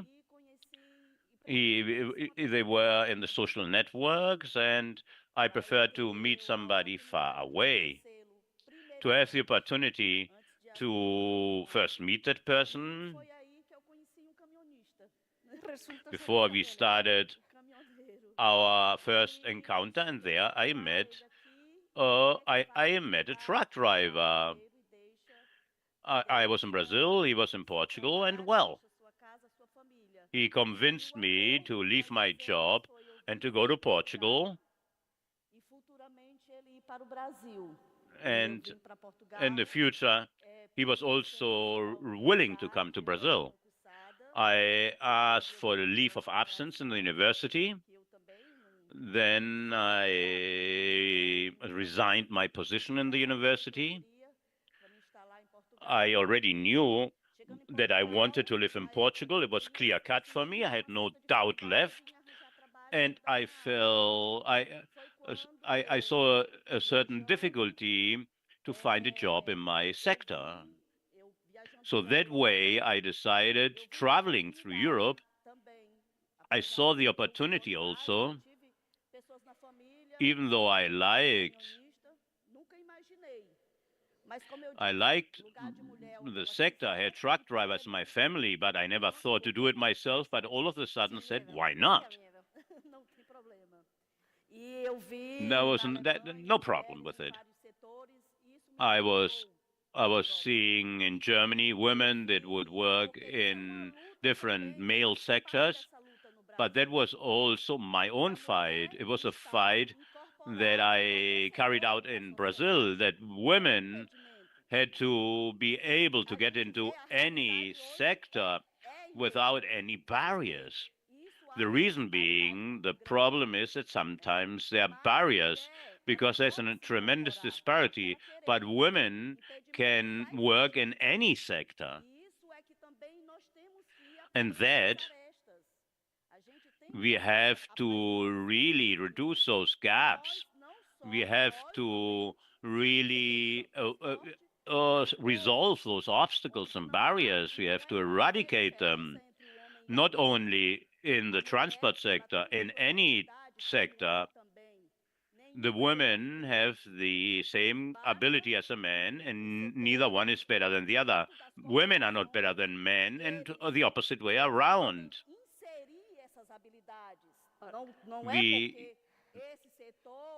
You need the capabilities. The sector believes that this is for males. No, women can get into the sector as well. It's quite clear there are lots of stories to speak about. We can see that you are very passionate about it, and that is marvelous, because this is going to inspire a future generation and say, hey, why can't I do whatever I want, drive a truck or any other thing? What was your dream, and how did you become a truck driver, madam? Well, for me, this was quite curious as well. First of all, I would like to thank Andamur for including me in this third forum, and I decided that I'm very happy to be here. I thank you for your kind invitation. The truth is, I got into the sector somehow without expectation. I mean, without even looking or with a clear cut.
Mas de uma forma geral, o que eu vejo maior que a gente tem que difficulty for women. There's a difficulty that we have to advance. We need more pauses, more rest time, more rest periods. We have to comply with the laws, the regulation, and the system doesn't offer us safe places to stop and rest, so that we are able to rest in a safe place. This is what I see the most. And that doesn't happen only with us.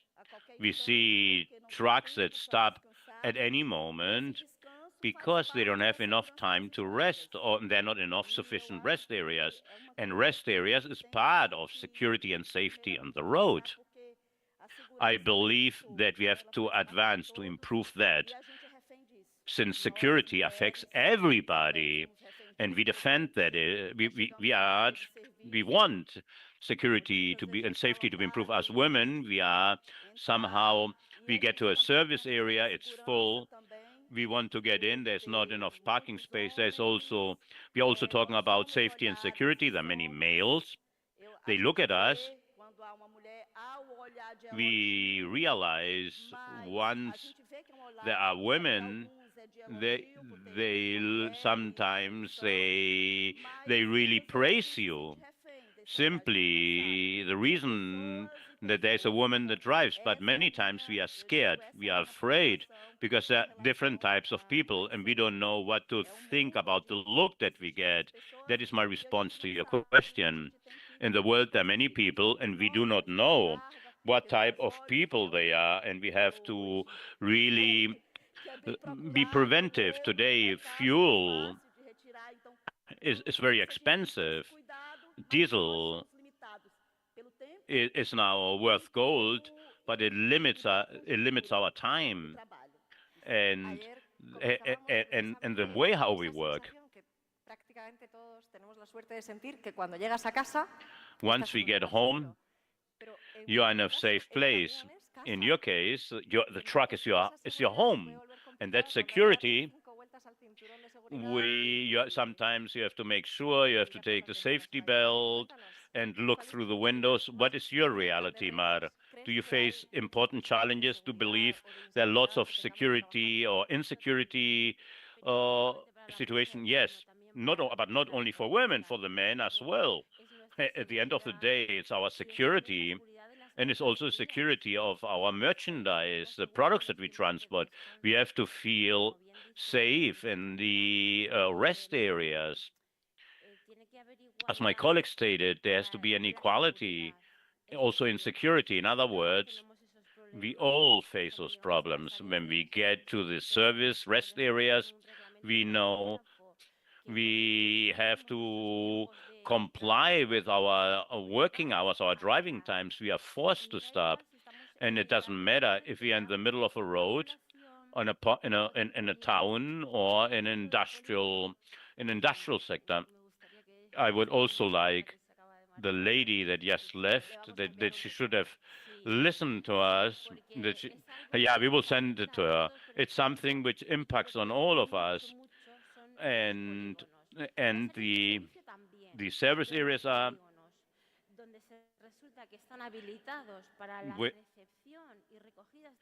the industrial places. They are prohibiting ourselves from stopping there, and they're making it more and more in industrial parks. It's more and more difficult for the drivers and the companies which are forced to tell us where to go. Now, if your company helps you to find the most comfortable and most safe place so that you're able to rest, but you're not by yourself.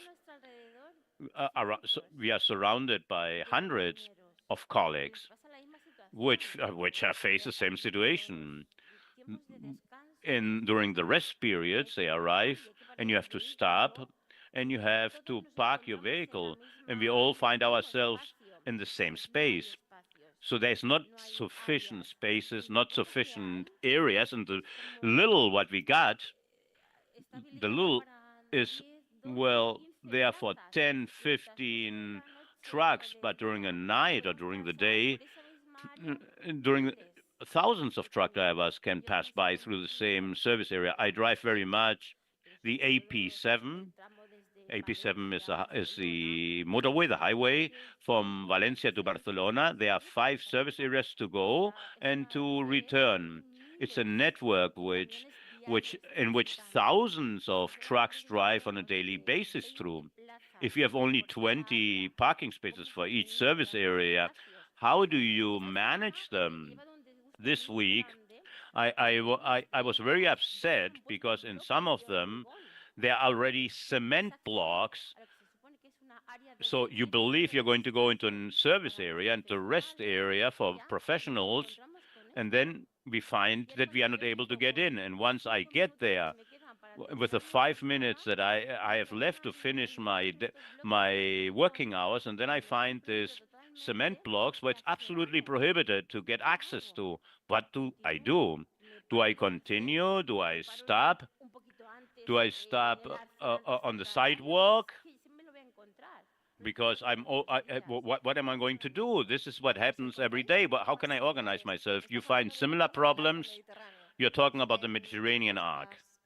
Do you find the same thing in your routes or in your countries, that there's a lack of service or rest areas?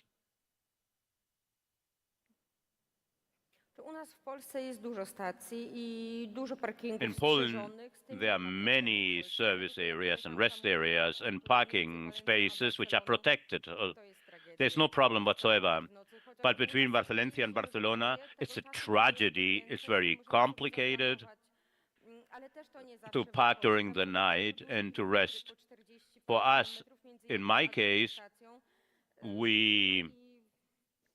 my husband and myself, we organize our time.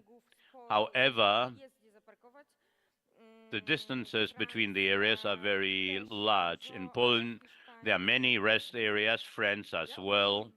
Spain, no. Spain lacks them. I like very much to drive through Spain. I love Spain and Portugal as well.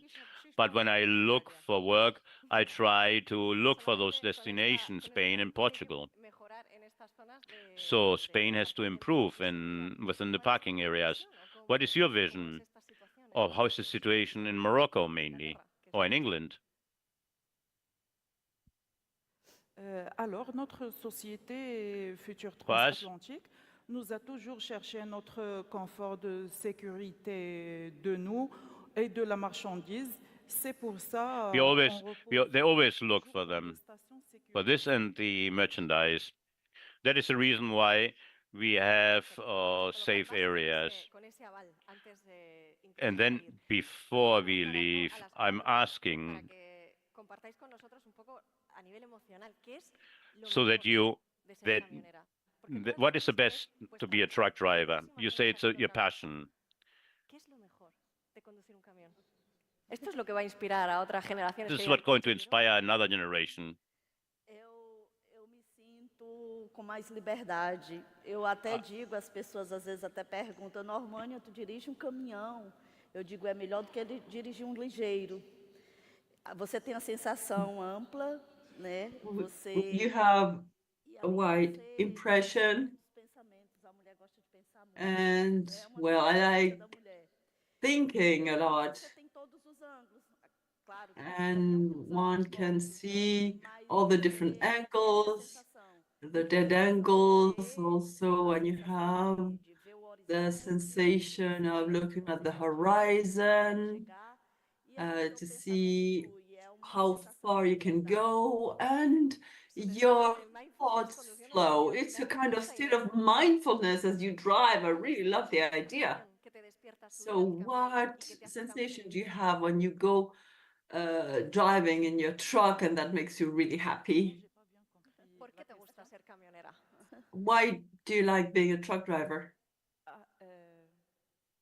L'indépendante. Independence. I like the independence, sensation of independence.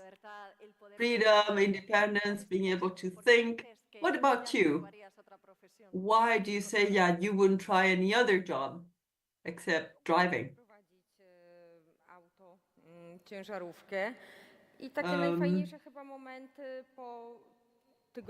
Yes, I have driven cars and trucks, and the best after a week, a hard week, is when you manage to take a nice 24-hour rest near the water, near the ocean. So it's beautiful. After a hard week's job, you have that compensation.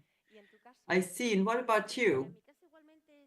Well, in my case, it is the freedom and the uncertainty. When I get up in the morning, I wonder, where am I going to go today? What customer? Is it a place I already know? Is it someone or something new? Will it be in the north, in the south? So that every day you have something new. What I did today is not what I did yesterday, although the job might be the same. Transportation of merchandise, point A to point B. Okay, so you have that part, but there's always a part of uncertainty. Also, you have certain priorities. For example, I really love Andalusia or going to the south, and when they tell me you need to go to Malaga, to Sevilla, to Córdoba, I'm so happy. But you have gone further down south. What was your experience? Were you scared at some point at the beginning? Yes, when I began, I would do international routes in Morocco, in Nigeria, in Mauritania, and there I have a bit of everything. I've had beautiful experiences, unforgettable adventures that I have tattooed here on my arm because they've really left a mark on me. For example, when I first discovered the Atlas Mountains in Morocco, where it looks like a paradise. It's incredible. So I had some beautiful experiences, and I've also lived some very scary moments. In the last 7 years, 7 months of covering international routes, I was with the Berbers, and in that culture, women are not very appreciated. And I had to spend 7 months there with them, and the people over there felt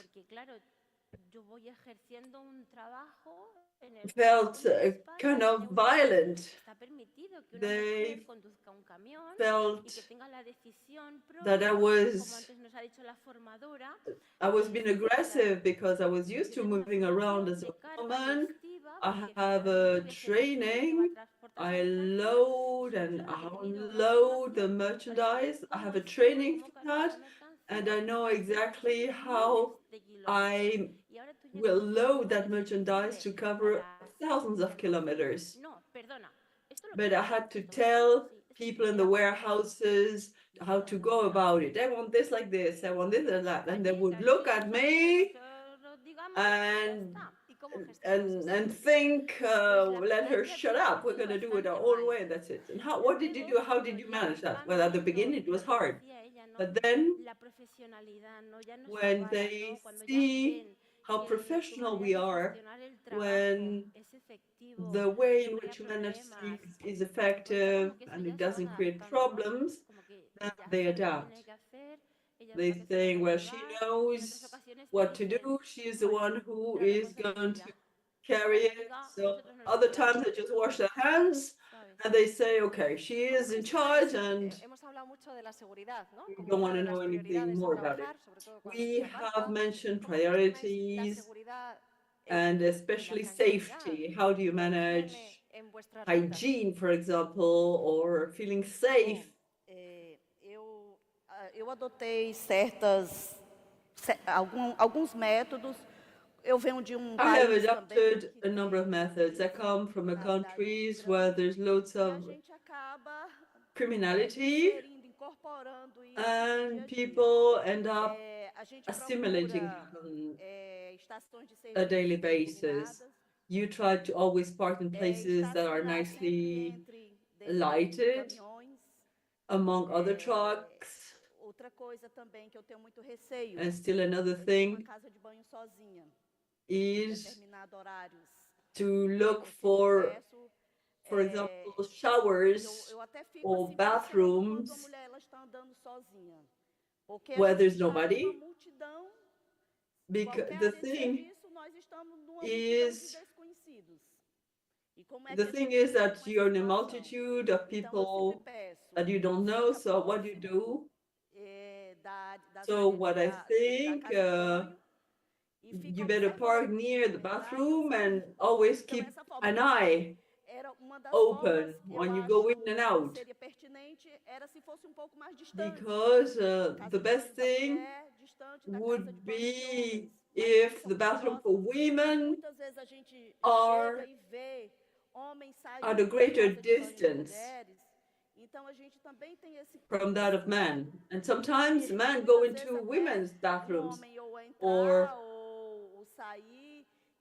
lose.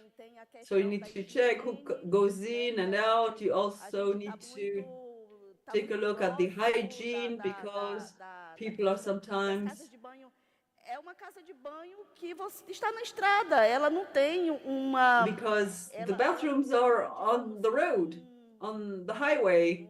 There is no uma rotina de there's no routine for cleaning it up.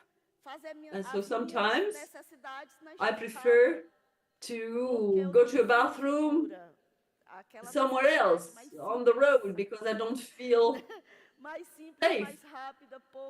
And it's much more simple that way and faster because the issue of safety is complicated. That's our reality. It's our daily situation. You do not always have a bathroom, and sometimes, well, you have to face up to the music. Para a gente trabalhar isso e procurar if you mudar, work there, in that area, muitas vezes a gente não quer debater. You have to accept that. Mas só existe uma solução depois do debate. Sometimes you need to fight E que também se and to participate in discussions to bring solutions. Well, of course, from this meeting, we need to also reach some solutions. Yes, in our summary, we're going to include suggestions because we're speaking about safety, and I wonder how do you manage that, or hygiene? What do you do in your international routes? What protocols, for example, at night? What do you do? How do you go about it? As I said, we just stop in safe rest areas and safe gas stations, so we don't have no difficulty to go down to take a shower or for a cup of coffee. Are there many truck driver women in Morocco? How many? We said that in Spain we have a certain percentage, and we will be speaking about safety with you too. How many do we have in the other countries? In Spain, you have already an idea on how to improve this, but how many truck drivers, women truck drivers in Brazil or in Portugal? No. As I said, I heard that in Europe, there's women in several sectors. In Brazil, that's not the case. There are not that many women, mainly because of safety issues. What about in Morocco? Pardon, j'ai pas bien reçu la question. Excuse me, I didn't hear the question properly. Yes, we were saying and wondering whether there are many women truck drivers in Morocco, or do you feel different because of being a woman truck driver in Morocco? In Morocco, there's 30 women truck drivers. For international routes, there's 10 additional ones. But that's only in our company, Future Transatlantique. Because our company does not like hiring women truck drivers. So you are a reference. And now, Natalia, we would need to know how do you deal with safety or hygiene when it gets dark, and also are there many women in Poland? In Poland, there's many women drivers, and more, and you can see many of them on the highway. And as far as safety is concerned, the company has established that we can only park in safe parking lots. And yes, also to protect the merchandise. Okay. And what other tricks do you have with, in your cabin, or because we've never been in a truck and we cannot imagine. I see you laughing, so you're probably thinking about something. Oh yes, I was thinking about idea. For example, in the summertime, it's very hot, also on the highway. So we sometimes could improvise, and maybe in the cabin, we could perhaps install a quick shower between the trailer and the truck, so that you could take a quick shower. That would be wonderful. I see you smiling because you've probably gone through something very similar.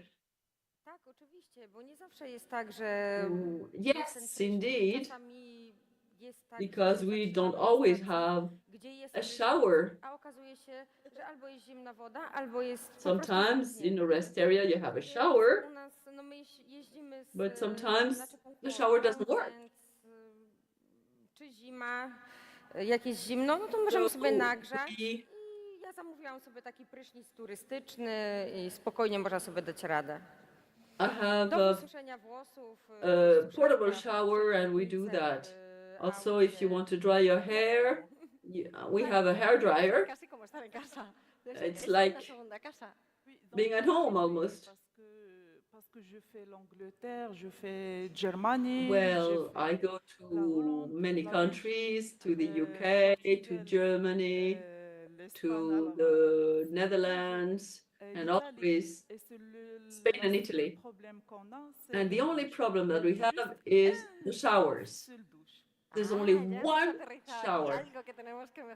Well, that's the one thing we need to take on board as a solution. If you could say just one more thing, as Amanda asked the entrepreneurs, if you had a magic wand and you could change one thing in the sector of transport, since we're dealing with women, what would it be?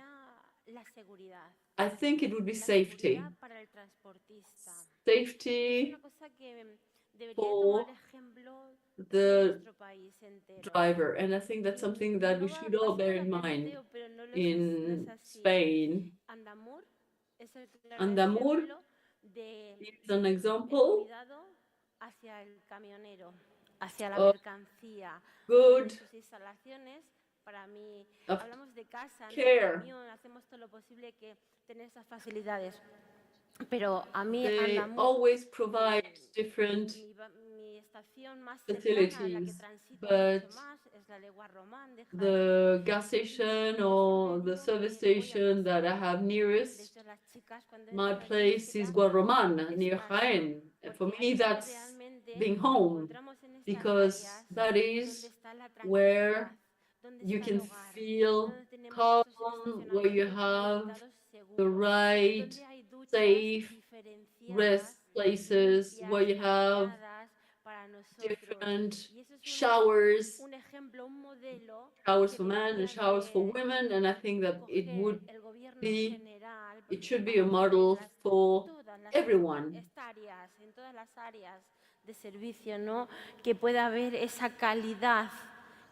We should ensure that kind of quality,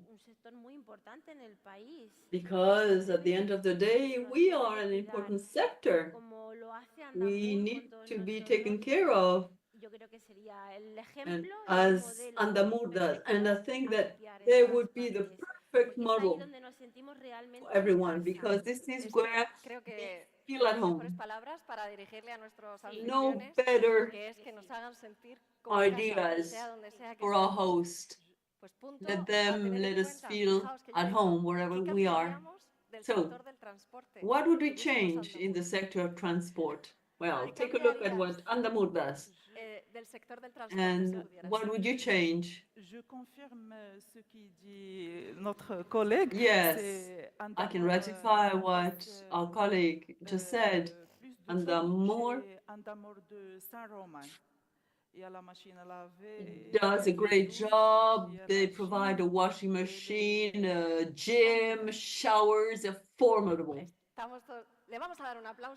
Well, let's give them a big round of applause. I think they really deserve it.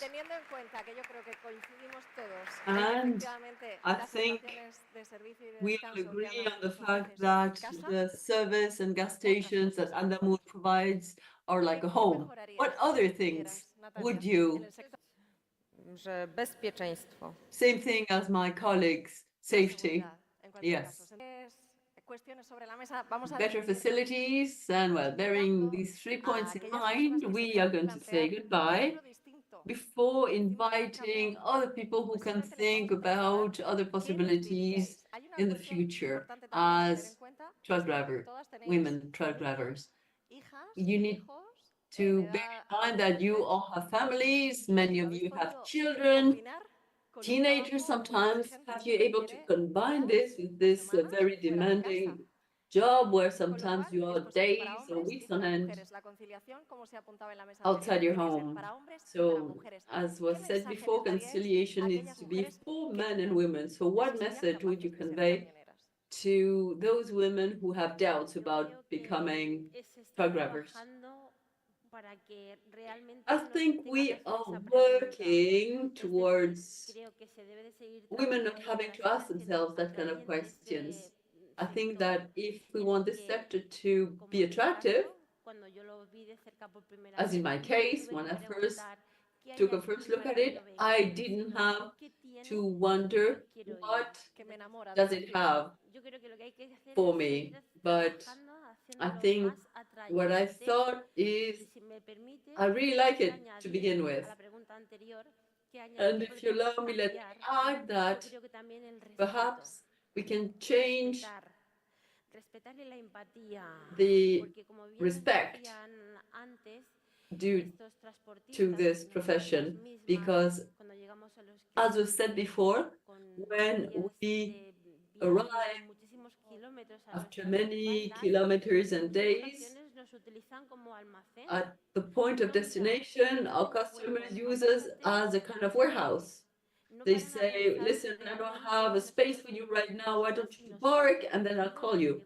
That is why they need to think that we would like to rest. While waiting, we need to rest, to have a shower, to eat. So we would like to have some more empathy and respect, because they think, oh, see, that truck driver just arrived with the truck, just leave it there, and whenever we have some time and space, we'll let you know. We need to get some more respect. Yes, the message for women. Well, I have several women friends who find it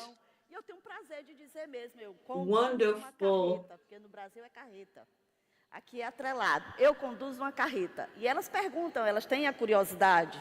Ai, Normânia, como é que tu consegue? Eu digo, olha, é mais fácil conduzir um caminhão do que um carro. My friends asked me, how do you do it, Normania? And I said, it is much easier to drive, for example, a truck driver than a rubbish truck, because of the view that you get. You're in the cabin, you start driving, and we see the sun, we get some sun, and it's a stable job, because in the transport sector, there's a lack of professionals.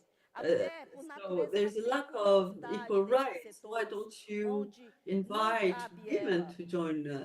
Naturally, women feel curious about this sector where there is very little investment for them to participate, where there's very few opportunities for women. So I think that is something that can be compensated with our present. We need to promote that. We have a subjective view, but we are very curious. So you need to somehow encourage that. Okay, I'm sure that there will be plenty of women knocking on our door to see whether they can drive a truck. So what did you say to wrap up?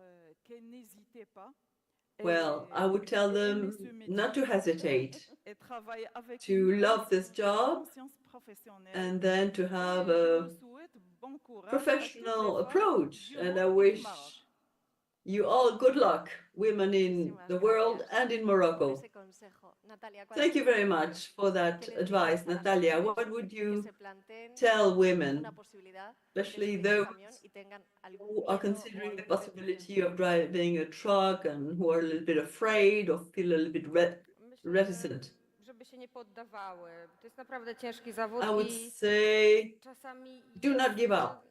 It is a difficult profession and sometimes you want to give up, but you shouldn't do that. You need to just keep going and that's it. Well, I hope that the journey that we have taken here is as pleasant as any routes that you may have with Andamur.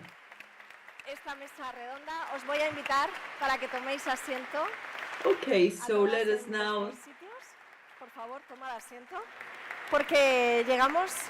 open another very special moment. It is the moment to recognize excellency and the history of WOW women. Last year, this project was first presented, and today we will see who the winners are. But for that, we need our friend to come over and say a few words. Buenas tardes. Buenas tardes a todas y todos. So, hello, everyone. It's a real pleasure to participate in this third forum on women and the transport sector. And now we are going to begin with the award ceremony for the WOW Award, where we will be celebrating the talent, the dedication, and the passion of women who are leading and making a difference in our sector.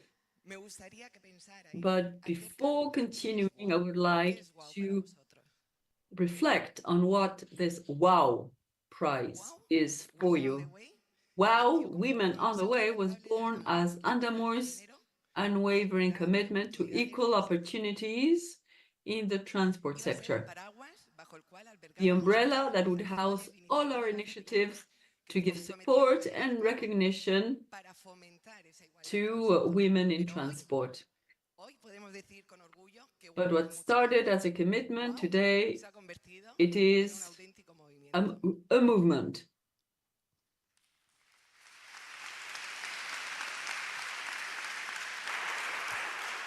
Un movimiento que ha trascendido fronteras. A movement that has transcended our borders, that has grown with each story shared, with each woman who has found in WOW a space of recognition.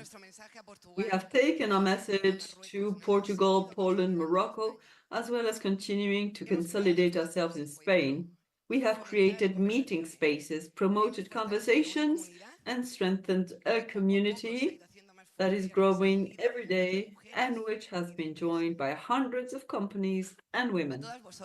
To all of you, those who are here today, those who are not, but have supported and followed us during all these months with your messages of strength and thanks. Thank you.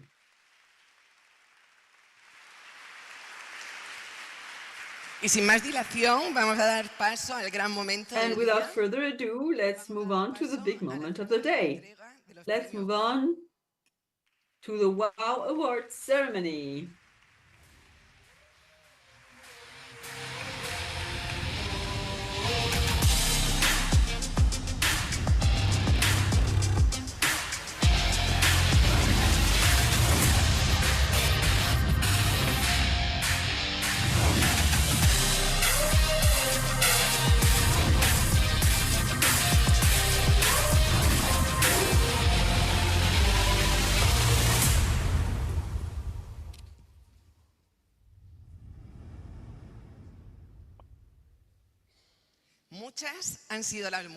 There have been many women which have opted for these awards, all of them deserving of recognition. Great women, authentic women, wow.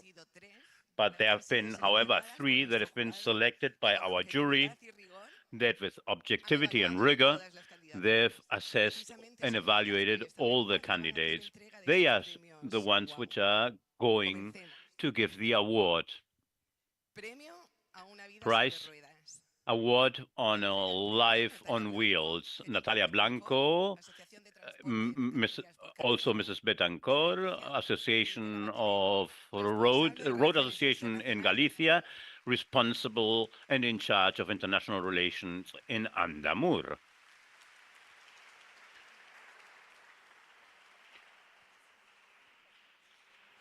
This award recognizes a woman whose story is synonymous to determination and passion for the road.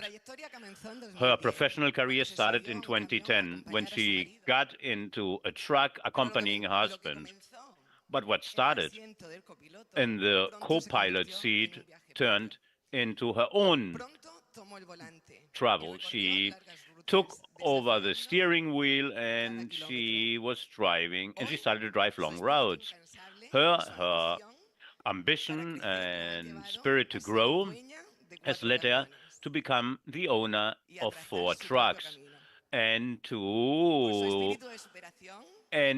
make her own road. And due to her passion, the prize on life on wheels is for Mrs. Rodriguez. Congratulations.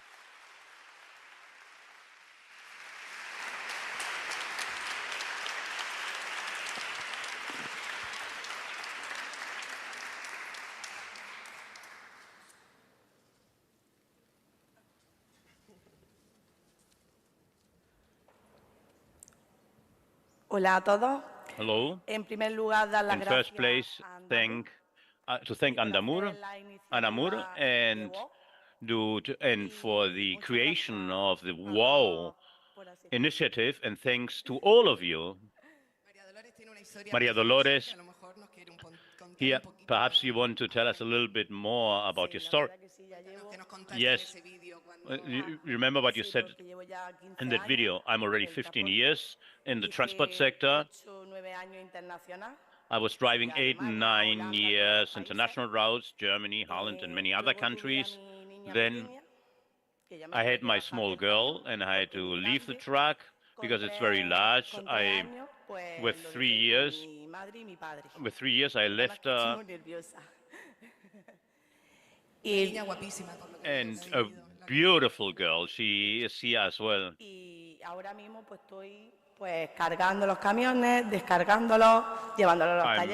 I'm taking the trucks now to the shops, to the garages, loading, unloading. Thank you.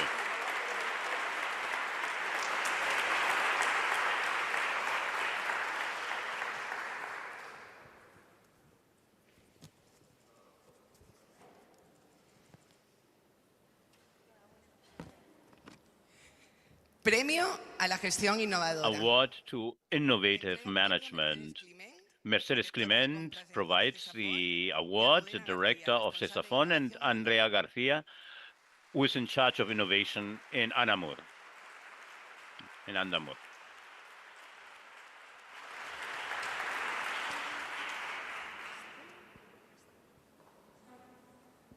Este premio reconoce a una This mujer award recognizes a woman that has implemented innovative solutions and effective solutions to solve one of the most important challenges in our sector.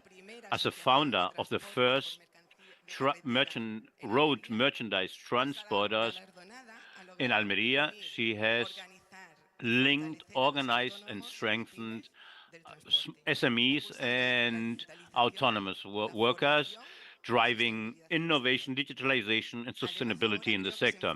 Besides this, she faces right now one of the most important challenges of her life. I believe she has a precious baby that's 1 month old, is here with her. Due to her professionality and to unite the sector, the Innovative Award is for Alanda.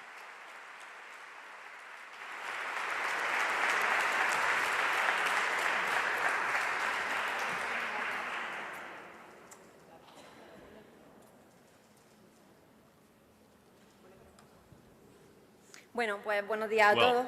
Good morning to all of you. I would like to thank Andamur for the fact that they have organized this third international forum, for all of those that have organized it, because every year you make us feel very special within the transport sector. And last year, as Angel presented a special initiative, wow, or whoa, it's marvelous. And this year, even facing the challenge that she has commented that I have a baby that is 1 month old, I didn't doubt to take the invitation, and it's a great pleasure to be here and to receive this award, which for me, I'm now very emotional. I started to work in the sector in training. I started training before it was called a degree in transport, and that's why I started in the sector. And seeing at the gaps that we had in our province, this need to link, to unite, to be a sector which was a bit disorganized. The sector didn't even know in what sense. They didn't even know the regulations, the rights that the members of the sector had, and now we reached an agreement. And almost 10 years ago, we are operating in the Almeria province, and we are fighting on a daily basis for our rights and to lead the sector and facing the challenges and the needs that are rising and nothing else. Thank you very much once again. So to make sure that we are here today, and thanks to the organization and thanks to everybody to make us feel so well. Thank you very much.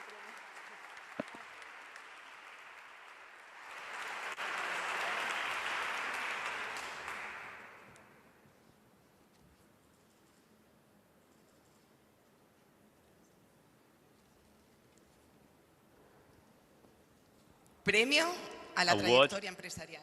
To the corporate sector career, the CEO from Mrs. Ballester and the commercial manager for Andamur deliver the award.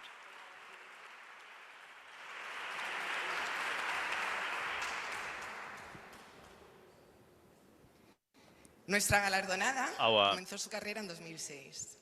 Our award winner started her career in 2006. She started to work in a family business and grew the business, her commitment to sustainability, innovation and modernization in the sector. And she has been a pioneer in her company, like the routes of refrigerated trucks and the implementation of how to distribute the trucks. Under her management, the company has grown, and she has now delegations in Spain as well as in Portugal, more than 200 employees. Due to her leadership, her vision, and her contributions to our transport sector, the award for her career trajectory is for our award winner here. She is going to take the floor.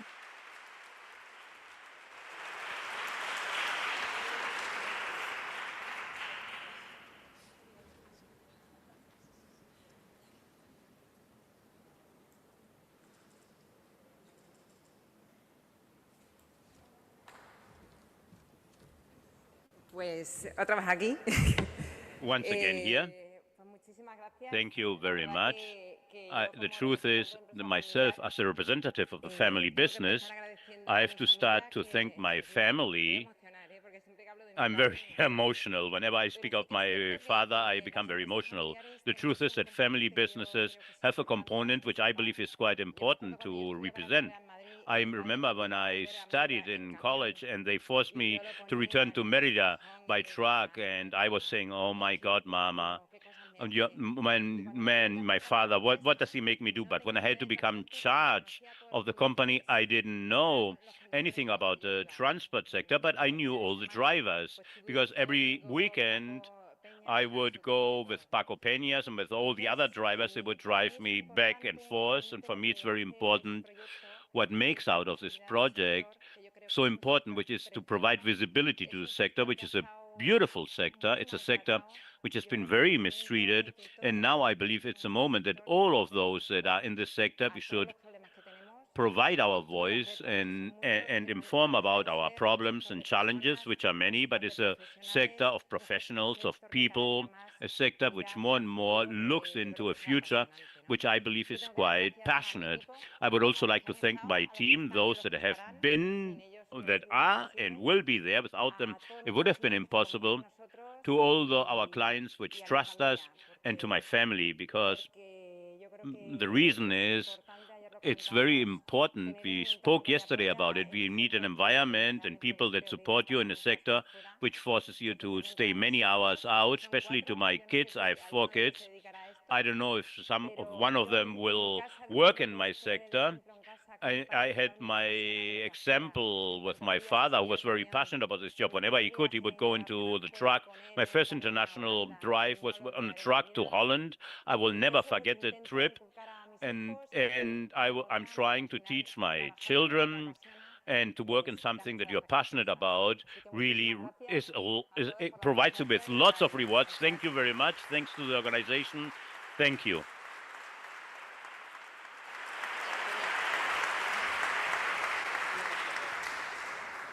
Enhorabuena a todas las galardonadas. Congratulations to all the winners for their job. I say goodbye, thanking you for accompanying us another year, and I hope that, and I desire to see you in the next edition of this International Forum, Women and Transport Sector. I call now, and I leave the floor to Miguel Ángel López from Andamur. I would like also to thank him for your trust, for your full trust and your unconditional support with this project, with all what we do in Andamur. Thank you, Miguel Ángel, for your inspiration and to believe in us and that we are able to reach all our objectives. Thank you very much.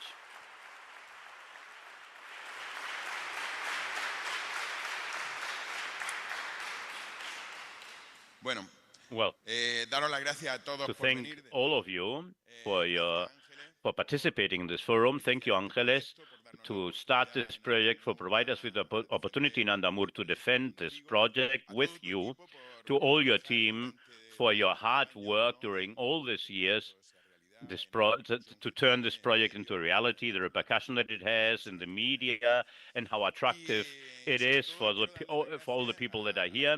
And I would like to thank for all those that have participated in the roundtables and the presentation.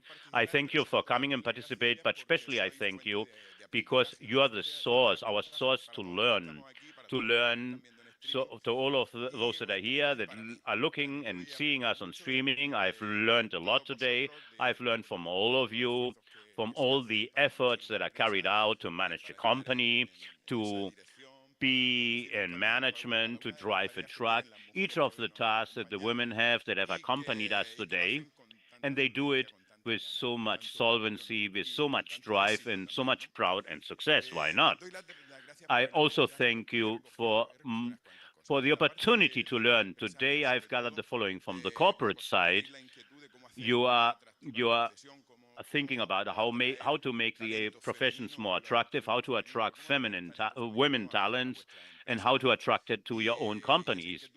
And we are all thinking about it, but in the transport sector, there's a lack of talent, and women and female talent is absolutely important to reduce the lack of professionals. So I've also heard from the truck drivers, which are especially very much focused on security and safety. In each of the rest areas where we stop, the security in the rest areas, it's what you have underlined. The security and safety within the service areas, hygiene, showers, etc. We pick that issues up. That makes us more firm to gather your concerns, and I see that the drivers are online and the companies and the businesses in this sector agree with you. We are very proud of this WOW initiative and this forum. And then our initiative is to take care of what is really important, which is the driver, which is what led us to work especially on the security and safety area. Many of the services that we offer to all the drivers, especially to the female drivers, many of those rest areas and the restrooms and the services in those rest areas so that they are able to rest. Today I've learned even more. I'm going to say something which might sound strange to you, but when I was talking to our general manager or director general about our initiatives for the driver, she has really opened up her ears and she had liked what we've said, and she has offered to maintain a meeting, the initiatives that we have heard here. She told us she was also working with other organizations. She has worked on the project with you, and she was very interested in spite that she had to leave. And it's good that and I believe she's going to listen what has been stated here, and I understand, I'm optimistic. I believe that from public administrations and the politicians, they will have to participate and to adapt those service areas, those rest areas, so that more and more we have a more secure profession and more safe profession. We will be driving those issues. Thank you for enlightening us on this track. Today is a special day. We have heard with the WOW Awards, we have a surprise. There's the last award for a woman, which is within the sector, which has been a source of inspiration for a whole company. Well, for me specifically and to all my family, they have given us our values. They've taught us about complicity, values, and the honor award is for my own mother, Maria Dolores Sanchez Miram, and founder of Andamur, my mother.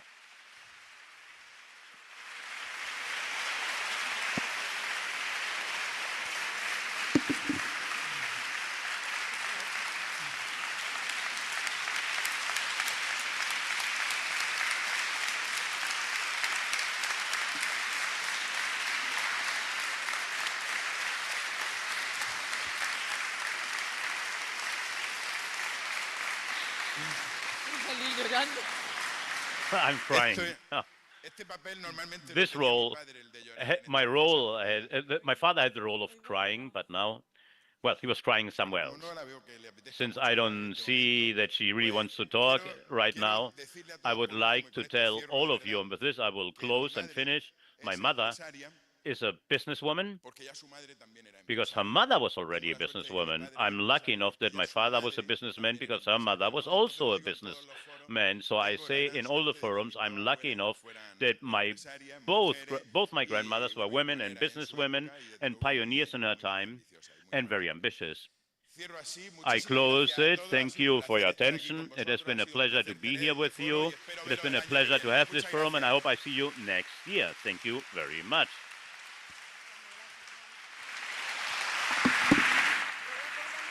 Se quede aquí porque vamos a hacer una foto de grupo con We are going to take a family pictures with all the award winners. Please stay here. You have really excited all of us, and it's very beautiful to thank our most important people. Big applause for all the award winners which are here with us. Of course. And now we are going to take the family picture with all of them. I don't know if you have some music that can accompany us. I don't know, that was not foreseen, but if you have good music, it would be great to provoke the beautiful, beautiful smiles. Now we will celebrate. Yeah, that's it. We are going to celebrate that we have the WOW women with us, the first award winners, women award winners to be exact. Thank you, Andamur.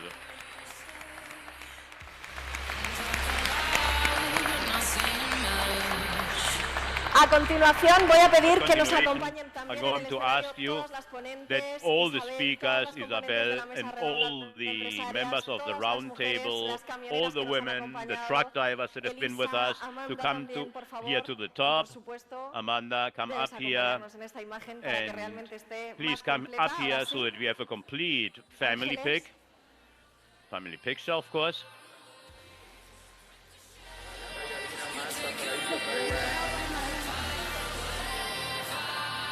Ahora sí, yo no sé si el atril exacto. I don't know. Come up here, yes. So, perhaps can we ask you to go forward, and those which are taller have to stay behind. And the protagonists, we get here together, and right now, strong applause. Thank you very much.